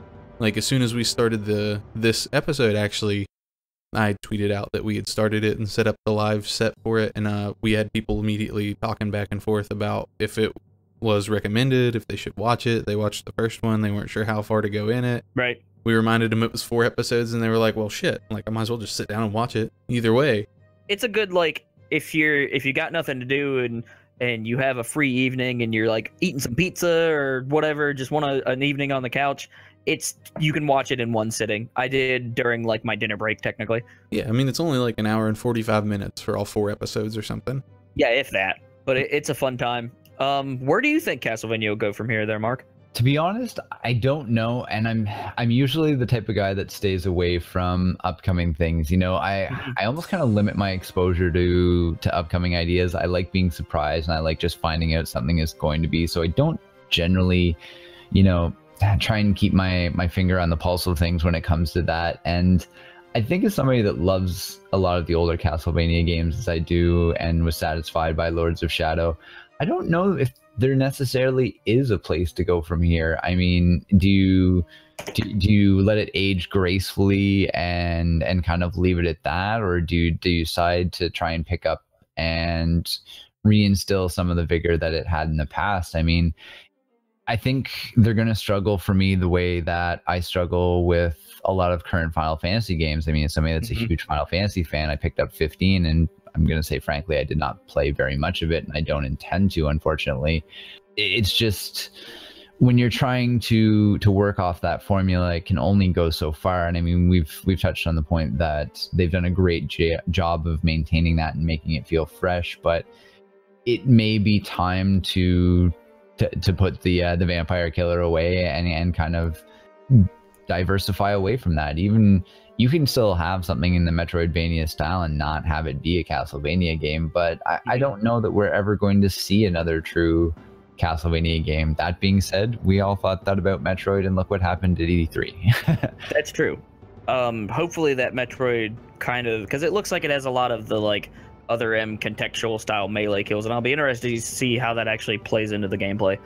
But it's interesting to note that you're kind of getting at this idea that it's almost a trope now that, oh, your new indie game is a Metroidvania. Ha, that's funny. There's like 50 million of them. Get in line. And it is a genre that I've always enjoyed, but it is a genre it's almost out of innovations. There's only, like you said, there's only so far you can go with it. So I don't know if we will ever get a true 2D Castlevania game with the name, with the characters and all that. And I mean, how many more times do we want to watch them adjust the storyline? Let's be frank. Yeah. You know, and Igarashi himself said that timeline was one of the biggest mistakes he's ever made. It really, like, it contained his creativity rather than making it, like, he felt like he was being controlled by his own creations, so to speak.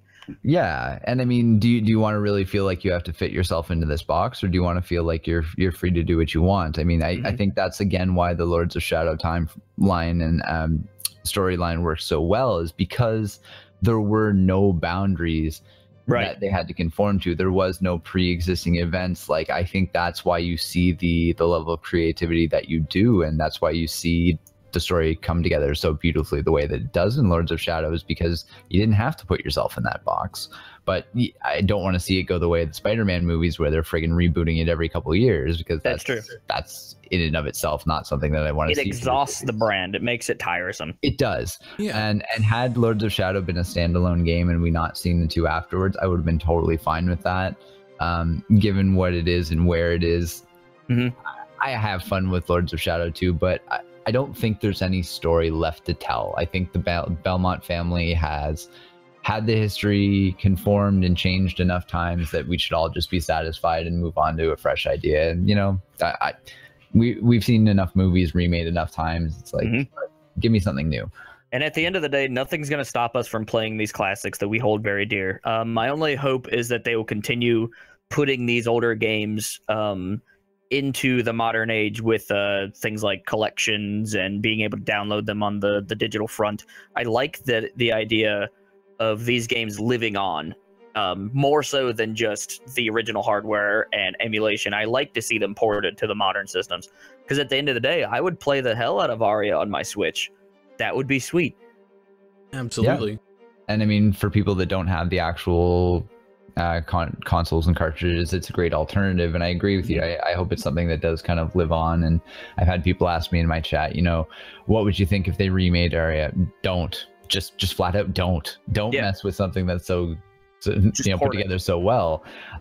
You know, not everything needs to be remade, redone, recreated, and I think that we can let this series gracefully stand where it is, and I think it's going to be reviewed as nothing other than a success. We've had a lot more positives than we have negatives in our discussion today, so I think you let it stand, and that's the end goal for it at this point. I can agree with that. I do have one question, because I'm just curious on your two's thoughts on this. Now, as far as like full reboots go, or like revamping everything, I'm not a super huge fan of. Again, I'm going to point to the Spider-Man like you did. Like, I wish they would have picked one of them and kept going, not just keep rebooting it as soon as they started it. But what would you feel if it did some sort of reboot similar to like Mortal Kombat's recent one, where they just basically completely restarted the timeline? I think that's what you had with Lords of Shadow, though. And I mean, when you look at the time frame that it spans between the first game being in the early age, in the early time, I forget the year exactly, but it's something around like 1200 or 1100, to the fact that the second game happens in the modern day, meaning the 2000s. I don't know that there is anywhere else to go. I mean, they kind of summed it up in the course of 3 games. I mean, the Mirror of Fate is the link between the two, and the events that kind of origin story of Alucard and those few juicy points. So I don't think that you necessarily can do it all again, because it's been done within the last 10 years. Now, if there was one particular, because I personally am actually a big fan of remakes. I really enjoy seeing like games jump from 8-bit to 16-bit or what have you, just that big jump and kind of like a change in art style. Recently, there was that Wonder Boy game on Switch that just is really cool, because you can flop in between old and new. Crash Bandicoot was recently a remake. I think that's really cool. If there was any of the games that I kind of wish were remade, I really wish they would remake the DS games to where they're playable on a single screen. If that's just a re-release or if that's a complete remaster or what have you, I wish there was some way they would kind of strip out the DS nature of those games and repackage them, say, on like Switch. I agree. Yeah. I mean, there's very limited functionality in Portrait in terms of the touchscreen, especially necessity. Dawn is really the only one that has that heavy element, but I agree. I think it's what we touched on when we were discussing Dawn, that trying to fit that peg in that hole a little too hard really kind of held the game back, opposed to setting it forward and you know, setting it up for that success. So I can agree with that. That's not an issue. The touchscreen elements also were not huge with Order as well. So and I'm one of those people that it became like a dual map is essentially what it boiled down to in the later two games. Is it was a handy way to look at the map screen without having to open the map screen. That's what it boiled down to. Which you can get away with just an overlay in the top right. Yeah. Like or just opening the goddamn map screen. Yeah, that too. One or the other. But I don't know. I've always been one of those people that like a lot of folks get really aggravated and like, oh, another remake. But I'm like, oh, sweet, a remake. Like I'm the exact opposite for some reason, even though I can completely understand like the thought process behind it. And I don't know. I've just always enjoyed bringing things to the modern era and seeing how people like approach things and what they're going to change. And it's interesting because we are technically getting another 2D Castlevania game very soon. Igarashi, one of the main guys behind, he was one of the main programmers of Symphony of the Night. He was the creative director for many of the other games. He's known as kind of like the father of the modern RPG style Castlevania. And he is doing a game called Bloodstained Ritual of the Night. It was in Kickstarter, I believe, in like 2014, early 2015. And it blew everything out of the water. Like, they made millions of dollars on this Kickstarter. It's definitely coming. We've seen footage of it recently at E3. It's like a 2D art style. It stars a female. It's very Castlevania without being Castlevania. And I'm really excited to see how this game stands. I would agree. I think it's going to be interesting to see. You know, again, we're kind of getting to the point of at least let Castlevania be Castlevania and don't be afraid of doing something in that same style. You know, to look square at the same example, Bravely Default. I mean, that you want to talk about your standard turn-based style, classic style RPG refaced. Final Fantasy and that game side by side. You know, let's face it. Yeah. And all. Like, Bravely Default is a Final Fantasy name in all but name. Exactly. 100%. So, I mean, it's something that I'm always slightly wary of, you know, Kickstarters and whatnot. There's a lot of great things that have come out, and there's a lot of things that can backfire, usually in the publicity's sake. Mighty Number 9 being a perfect example of that. And to be totally clear, I have no ill will for Mighty Number 9. I think the game itself stands alone as a great game. I think people got caught up in the spiritual successor of Mega Man, and that ended up hurting it more than helping it, because there are differences. Again, it fits the format, but it's not that game. Right. And I think most people are just hurt because of the delays. And I understand that if you put your money down prior and it goes on longer than it should have, and it takes, you know, almost a year after the fact. I remember there were multiple delays with it. So the thing was, I didn't get butthurt over that because I didn't put my money into the Kickstarter. I didn't put my money into that early access and all that jazz, which is unfortunately a risk that you take with that format. So I mean, I have a little bit of trouble with people asking for money for something up front. We mentioned this earlier, Dead Cells, is that actually released now, or is that on early access? Because when it's technically an early access, but it's almost damn near a complete game, and they've added a lot of stuff here recently. And you know what? And that's good, but I mean, ultimately, until I know what the final product is, I'm not putting my money down for that. Right. And that's just kind of half on principle alone, and half on I want to know exactly what I'm getting. Yeah, it's kind of early access is another topic in itself. It's something that frustrates me as a journalist because it's oftentimes how we are given early looks at games, including the public, which I always found very strange as a concept. It's worked for a couple games, and Kickstarter, again, has worked for a couple games. It's also one of those, like, Kickstarter is kind of the hype setter that E3 is, but, like, on a longer term. Because I know Yooka-Laylee was one of the big Kickstarter games everybody was really excited for, and then it was kind of like taken mediocrely critically. A lot of people just thought it was so-so, and those who loved it like were kind of few and far between. So Kickstarter is one of those things that like it's great, but it's also like really hindering when it comes to certain aspects of game design and just getting people worked up for like this magical game. Like, oh, we're getting another Castlevania game by the guy who made Castlevania. That's gonna be amazing. Well, maybe.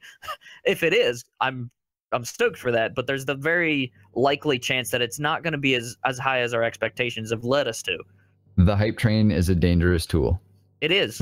And when you find yourself overtaken by the hype train, just grab a collector's edition of No Man's Sky, hold it tightly, and if you hold it as hard as you can for 10 minutes, you'll feel better. that rock might turn into a diamond if you squeeze hard enough. Yeah. All right, so Castlevania is definitely one of those series that like I've always enjoyed. I hope it goes somewhere. At the end of the day, I'll continue playing them because I love old games, and just because something's old is not going to stop me. What you guys can take away from this is Castlevania is, at this time, one of the greatest series if you don't know anything about and you just kind of want to be introduced to it, and you're not really into the older style video games, maybe check out that anime on Netflix. See if that piques your interest. If it does at all, go check out some of these games that we've recommended. The NES Castlevania, maybe not. The Symphony of the Night for sure, Aria of Sorrow, Lords of Shadow. These are the games that like highlight the series. They're excellent games on their own, but as far as the Castlevania series as a whole, these are the standout titles. And if you end up playing them, let us know what you think about them. Hit us up on social media. Say, hey, I had a really great time with Lords of Shadow. What a great recommendation Mark made. Or, man, Aria is just not my thing, which I highly doubt, but it's a possibility, I guess. You know what? I'm always open to others' opinions, but I will tell you that opinion is wrong. So as we kind of wrap up, we like to kind of, because we're really into anime too, me and Zach both. So we're going to throw out some anime suggestions, but Mark, right off the top, are you a big anime guy? I don't know if big is the word, selective maybe. In my early days, grade 7, 8, you know, I was on the Dragon Ball Z train for sure. That's not something that lasted overly long. The last one that I put, you know, a lot of heart into and watched entirely was Bleach. Bleach was a good time, minus the filler episodes, and that last season that looked so beautiful after they redid all of the graphics for everyone. They aged everyone appropriately, and then surprise, it was the last season. We just didn't tell you. That was my little heartbreaking moment. But that and Full Metal Alchemist, and that's my favorite series. I think it's called, and I'm double checking. I'm pretty sure it's just called Hellsing. Yes. Hellsing is a really good time as well. I think it's 15 episodes maybe. You know, again, ties in with my love of Castlevania. If you want to talk about animes and Castlevania before the Castlevania anime, Hellsing, that's definitely a good way to go. Yeah, Hellsing Ultimate specifically is the manga adaptation, which is way better. It's so cool. But recently I've been kind of addicted to Persona. I've played probably 70 hours of Persona 5. I recently put out my review. It's on Maruna's Rock. Go check it out. It's on the top of my Twitter page too, I believe. But so I never had played a Persona game up until this point, but I always knew they existed. So I sat down and in my spare time late at night on Crunchyroll, which I love using, Persona 4 Golden, the animation, is like 13 episodes, maybe 12 episodes long. Sure, it misses a lot of plot points, but it kind of is like a character study. It's very slice of life more than it is collecting demons and fighting demons. There's only like 2 or 3 fight scenes in the whole show, but like I loved what they did with that series. Like it was genuinely hilarious. I laughed way more times than I probably should have. There were some really touching moments with the Marie character, and the main character was given like a personality, even though he's meant to be very impressionable for the player. But I don't know, Persona 4 Golden, the animation, I really liked it. I thought it was fun. I kind of wish it was a little more in depth, but for that, there's the game, which I have on Vita, and that's the next Persona game I'll go check out once I finish 5. Oh, you're gonna have a fun time. I just picked up 5 the other day, and I've only played P4 Golden on Vita. Yeah, such a good time. I guess, well, that and Persona 4 Dancing All Night, which is an amazing rhythm game, I'm gonna say. I heard, yeah. It's on my list of things to get for Vita, because I'm slowly coming to grips with the idea of I really like this franchise. Why don't I own anything for this franchise? Yeah, me too. I thought about delving back into the past and being like, well, okay, what did I miss here? Because if I'm getting in at 4 and I'm enjoying what I'm doing and I just picked up 5, it's like probably worth looking back. Yeah, there's a lot of the PSN digital titles I plan on picking up and maybe streaming. I don't know. If people are into watching Persona, that might be something I do. We'll see. What have you been watching there, Zach? I just finished at least whatever season this is. I don't know if there'll be another season of this anime. It's a little more obscure, because I just kind of hopped on it at some point random, because the main character looked like a Gundam, and I was like, oh, let's see what this is. But Gundams. but it's called ID 0, or it looks like it's spelled Ito, however you want to look at it, as an IDO. The main character's name is Ito. It's supposed to reflect ID 0 as him not having an ID or an ID number. Oh. And that explains itself in the anime fairly quickly, because everybody's registered to one. But in this anime, like, it's a lot of mining for this this specific like mineral or gem on a cosmic level, like mostly in a solar system. Earth is like expanded a bit. They have this way of transmitting your mind, essentially, like saving a backup file of it, but transmitting your mind into a machine so that you Which can is use... very similar to Nier Automata in a lot of ways. Yeah. I was gonna say that reminded me of Metroid Fusion, where her old commander Adam is Yeah. But it's a way for them to be safe and go out and mine in space while they're flying around without actually having to put personnel outside and at risk. Didn't they make a movie about that too? I'm pretty sure that there was a movie where each person basically had like a robotic version of themselves. So they would all stay in their apartments and they would basically control the machine version of themselves going out and about the world, so no one was ever at risk. There's actually a movie about that. Huh. That sounds really familiar. Yeah, I can't remember what the name is, but I know I've definitely seen a movie like that. Huh. But this anime is like 18 episodes long that I've watched. And it goes into like a big in-depth with the two main characters. One's a young girl who's a mining student, and she quickly gets framed for doing all this illegal stuff and left behind by her teachers, who are the ones who framed her. And she pairs up with this guy named Ito, who's a robot, because some trouble happened essentially, and his mind went into the robot and his backup mind was deleted. Oh. So basically his whole persona is this mining robot, but these robots are like very large. Like I'm talking like triple like plane hangar large tall kind of thing. Gundam size, we'll say. Yeah, you know, because they're mining planets. Like they're not just out there like doing stuff willy-nilly. But she ends up with these folks, and it's this big like discovery of who Ito is and why is he who he is. Why has he got no ID? Like what's going on with this mining company that he's a part of? Like, because there's several people who do or do not have bodies, and they hint at that really early on, but cement it later on in the series. It's just a really nice. It's nothing huge. It's a step away from like crazy action. There's, you know, a comedy relief character. There's some serious characters, and it's them delving crossways with everybody, trying to figure out what's really going on with the deception, given that she's been framed, that he has no ID, because that shouldn't be a thing whatsoever. Even if his mind was just stuck in a robot, he should still have some sort of ID code. So they really, really delve into this society that's kind of like over advanced itself too quickly. And with the mineral that they're mining, there's, you know, another sort of alien civilization. They don't have any aliens in the anime, by the way, that's intruding on what's going on to them, but to the alien thing, it's just doing its job. Right. So they have all of these forces going on at the same time while the people are trying to protect themselves and do their mining. Everybody's in peril and fighting with each other. It sounds to me like, just on the premise alone, kind of, if I were to imagine this as another medium, it would be like an interesting commentary on a weird society, like in a sci-fi short story. That's kind of what the vibe I'm getting here.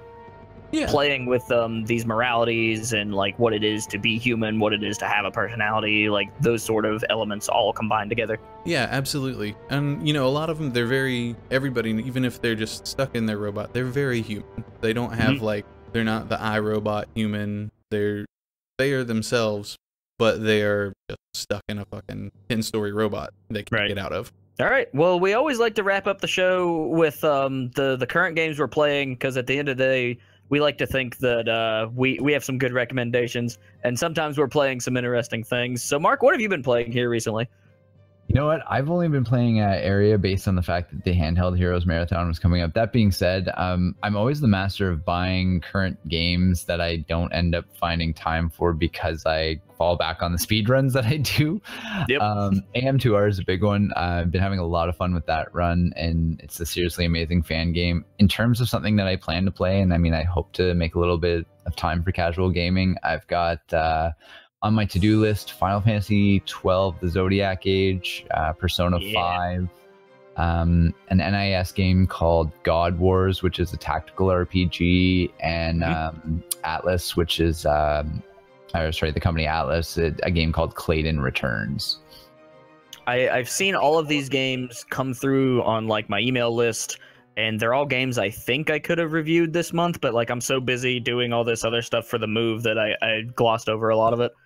Hey, you know what? I don't have time to play all the games that I bought, so first world problems. that was my argument. People would be like, "Oh, why do you buy so many games?" I'm like, "Well, let me tell you. One of these days, I'm gonna have a lot of time, and when that time comes, I'm gonna have plenty of things to play."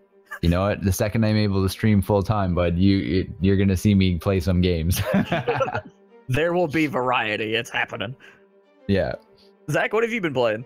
I actually picked up my Final Fantasy X HD remaster, Nice. and I've been playing back through it. Short of trying to do a platinum run on it, so I'm short of doing all of the lightning dodges right now. I'm oh, hell with that. I hated that part. It's an achievement though that you get, or a trophy you got to get for platinum. As someone that platinumed that game, it took me about, I think it was 127 hours or something like that. So have fun though. It's great. Final Fantasy X was notably one of the last Final Fantasy games I loved and thought was really well done. See, I didn't like it at first. I hated it at first, and then I came back and loved it later. It's one of those that like I like it as far as like gameplay, but I dislike every character. I don't like the art style so much. I love the summons. Yeah, the summons are pretty fun. I've actually used them more this time playing it than I ever have. Before, I just never even touched Yuna. She just kind of hid in a corner, and I taught like Lulu or Riku like healing magic and went from there. So have you reviewed the achievement and trophy list? I'm curious. Me? Yes. Not entirely. Like, I mean, I've looked down through it, but I haven't paid any attention. Okay, one of note, and this is where the time really comes in, filling in every sphere grid for every character. And when I mean filling in, all the empty nodes need to have something added to them and unlocked. Are you fucking serious? I am 100% serious. So I did it because there's an easy way to farm nodes that or items that allow you to create them in empty nodes. But yes, to achieve your platinum, you're going to have to fill in the sphere grid and like entirely, so there's not a single open space, and complete it with every character. Oh, good lord. Yeah. I'm playing on the advanced grid too, so like my shit started from the center and went out. Yeah. So I'm nowhere near all the things I need to be near. Jeez. But it becomes, to be fair, it becomes a pretty easy grind once you have access to the Monster Coliseum and you've done everything else and you've tied up pretty much everything else. Like it becomes very, very easy to rack up like 99 sphere levels like nothing. Okay, that's good. That's what, it's not as daunting as it sounds, but when you say it, it's like, are you kidding me? Like you said. Yeah, on paper it's like a one line, but that like giant gap. Yeah. Yeah, like right now I think I'm just got to Unaleska, so I'm at her fight next time I pick it up. But I'm also prepping for the Destiny 2 beta. Me and Lauren are gonna go ahead and pre-order here probably tonight or tomorrow. That way we can get into it and start playing it. Nice. And today I finally read, because I haven't been paying any attention, and I know that you don't like 7 Days to Die, but we play it together here at the house because it's a nice zombie game to play together. And they just did their console update 10 not long ago, and this morning they released some hot fixes for it. That's what I'm getting ready to do. I've played some 7 Days to Die because my buddies at work were really into it there for a while, the console version specifically. It's just there's so many other crafting games that I can recommend above that one that I don't know, it bores me. I just like turning on like either an ungodly amount of zombies that just walk, or turning on that the zombies are constantly like beelining towards everything. Oh, right. Now me, I've done some soul searching, so to speak. I'm back to Dark Souls 3. I was recently gifted a copy of the Fire Fades edition, which is the one that has all the DLC. Shout out to my buddy Andrew, who does Extra Life and is the editor at Marooners Rock. He sent that to me. It's awesome. I absolutely adore Dark Souls 3. The Dark Souls franchise is something I've always been super fascinated with, and there's some elements of Castlevania in Dark Souls 3. I would even go as far to say, as if we were to have some sort of Castlevania reboot outside of the usual genre, look to the Souls games. There's some really cool stuff going on there. Aside from that, I've been doing the episode Prompto DLC I did on Final Fantasy 15, and I plan on doing a review for that before I lose internet this weekend. So it's not bad. It's got a lot of like weird Metal Gear Solid style moments in it, but it definitely misses the mark when it comes to wanting more Final Fantasy 15. Once again, it can be completed in a couple hours. Like, it's a very short experience, not nearly as short as Gladio's and not nearly as dry, but it's not quite there yet. As far as additional content for 15, we haven't quite got there. And I think it's kind of funny because each of us are playing a different Final Fantasy game, or at least planning to. So all three of us are pretty big Final Fantasy fans. Absolutely. Final Fantasy 9 is my favorite overall, but I'm coming back to that. The like main guy of Final Fantasy was asked what his favorite game was, and he said 9. And we're like, all right, argument's over. 9. 9's the one. Yes. 9 was a great throwback to that classic feel and that classic style where everyone had their own job role, and you know, the theme of 9, the look of 9, the feel of 9 was all very much throwback to the classic, which I loved. Yeah. It's like taking all the good elements of the early games and repackaging it into an interesting story and still retaining that feeling. Definitely. Yes. And then I've also been playing this new little indie game, which I tried out at PAX. It's actually, they're friends with the guys who did Snake Pass, that team there. They kind of like went back and forth on how to make things in the Unreal Engine. It's called Unbox Newbie's Adventure. It's coming out at the end of the month. It's a cool little game. I'm excited to see how speedrunners take it, because there's a mechanic with the bunny hop, because you're a box. You're a sentient box that is, this world is based on delivery, where boxes are sentient and they deliver themselves. And you are one of those boxes. And it's quirky, it's weird. It's got a lot of like rare 3D platformer things, like the NPCs talking babbles like they did in Banjo. That bunny hop mechanic is really fast, and I want to see how speedrunners approach it, because it's got that like, it's not as precise as say like Banjo-Kazooie or even Mario 64, but it's got that weird little nuance to it that I'd like to see somebody really get a hold of. It's got some hard up competition for I Am Bread. Yeah, it feels thematically kind of like I Am Bread, actually, just like the way it's presented in the camera angle and such. It reminded me a lot of that game, with not nearly as much frustration though. Not nearly as fun as Goat Simulator though. Yeah, and your double jump is tied to your lives. Like you collect lives all the time, and it's called unboxing. So you're a box and you come out of another box, and that's your double jump, and you can do it 6-7 times in a row, but then you're out of lives, and if you get hit, you go back to a checkpoint or whatever. It's an interesting way to approach multiple jumps in the air. Interesting. That's a new one. Yeah, I'd never seen anything like it. I don't know if it's gonna quite hit the mark overall, but I'll have some sort of final thoughts. Either somebody else on the site will do a final review, or I'll end up doing it.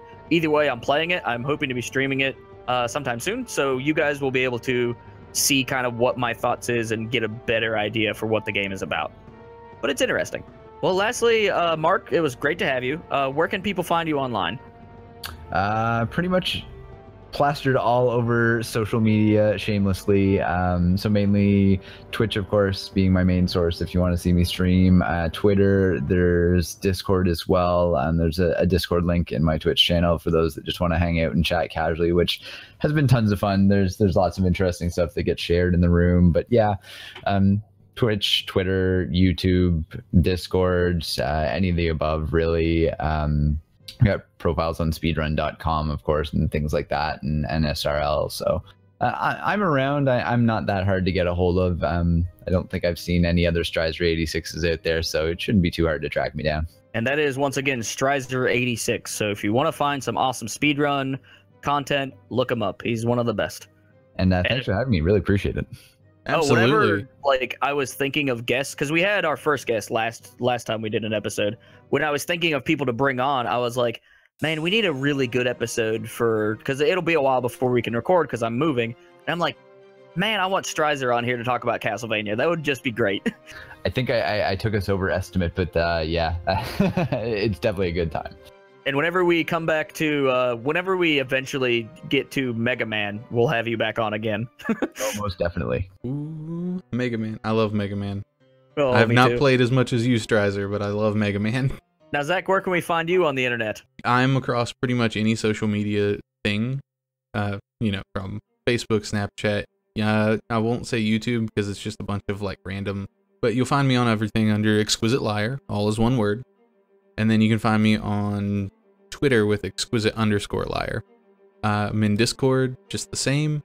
I have my Twitch channel, which is twitch.tv/exquisiteliar. And you do some awesome like PS4 streaming, and you've done the Metal Gear stuff, which is great to watch. I need to do the other half of it.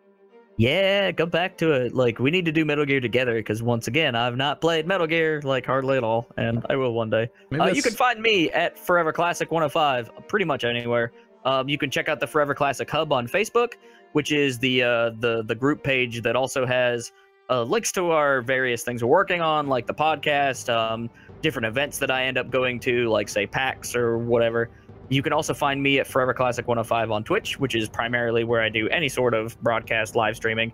It's my primary place for gameplay and like live commentary, as far as like getting in that train of thought and just kind of thinking organically. That's primarily where I stick my stuff now, because YouTube just takes a little bit of extra time. We also have a Discord, and if you find me on Twitter, it's Forever Classic 105, but instead of FOR, it's the number 4. And if you have a general question for us or some sort of comment about the Forever Classic Podcast, please send us an email to the foreverclassicpodcast@gmail.com. Okay, everybody, that's it for the show this week. We're sorry we've been gone for so long, but we've had different things going on, between Alex's move to Alaska and different things with work for me.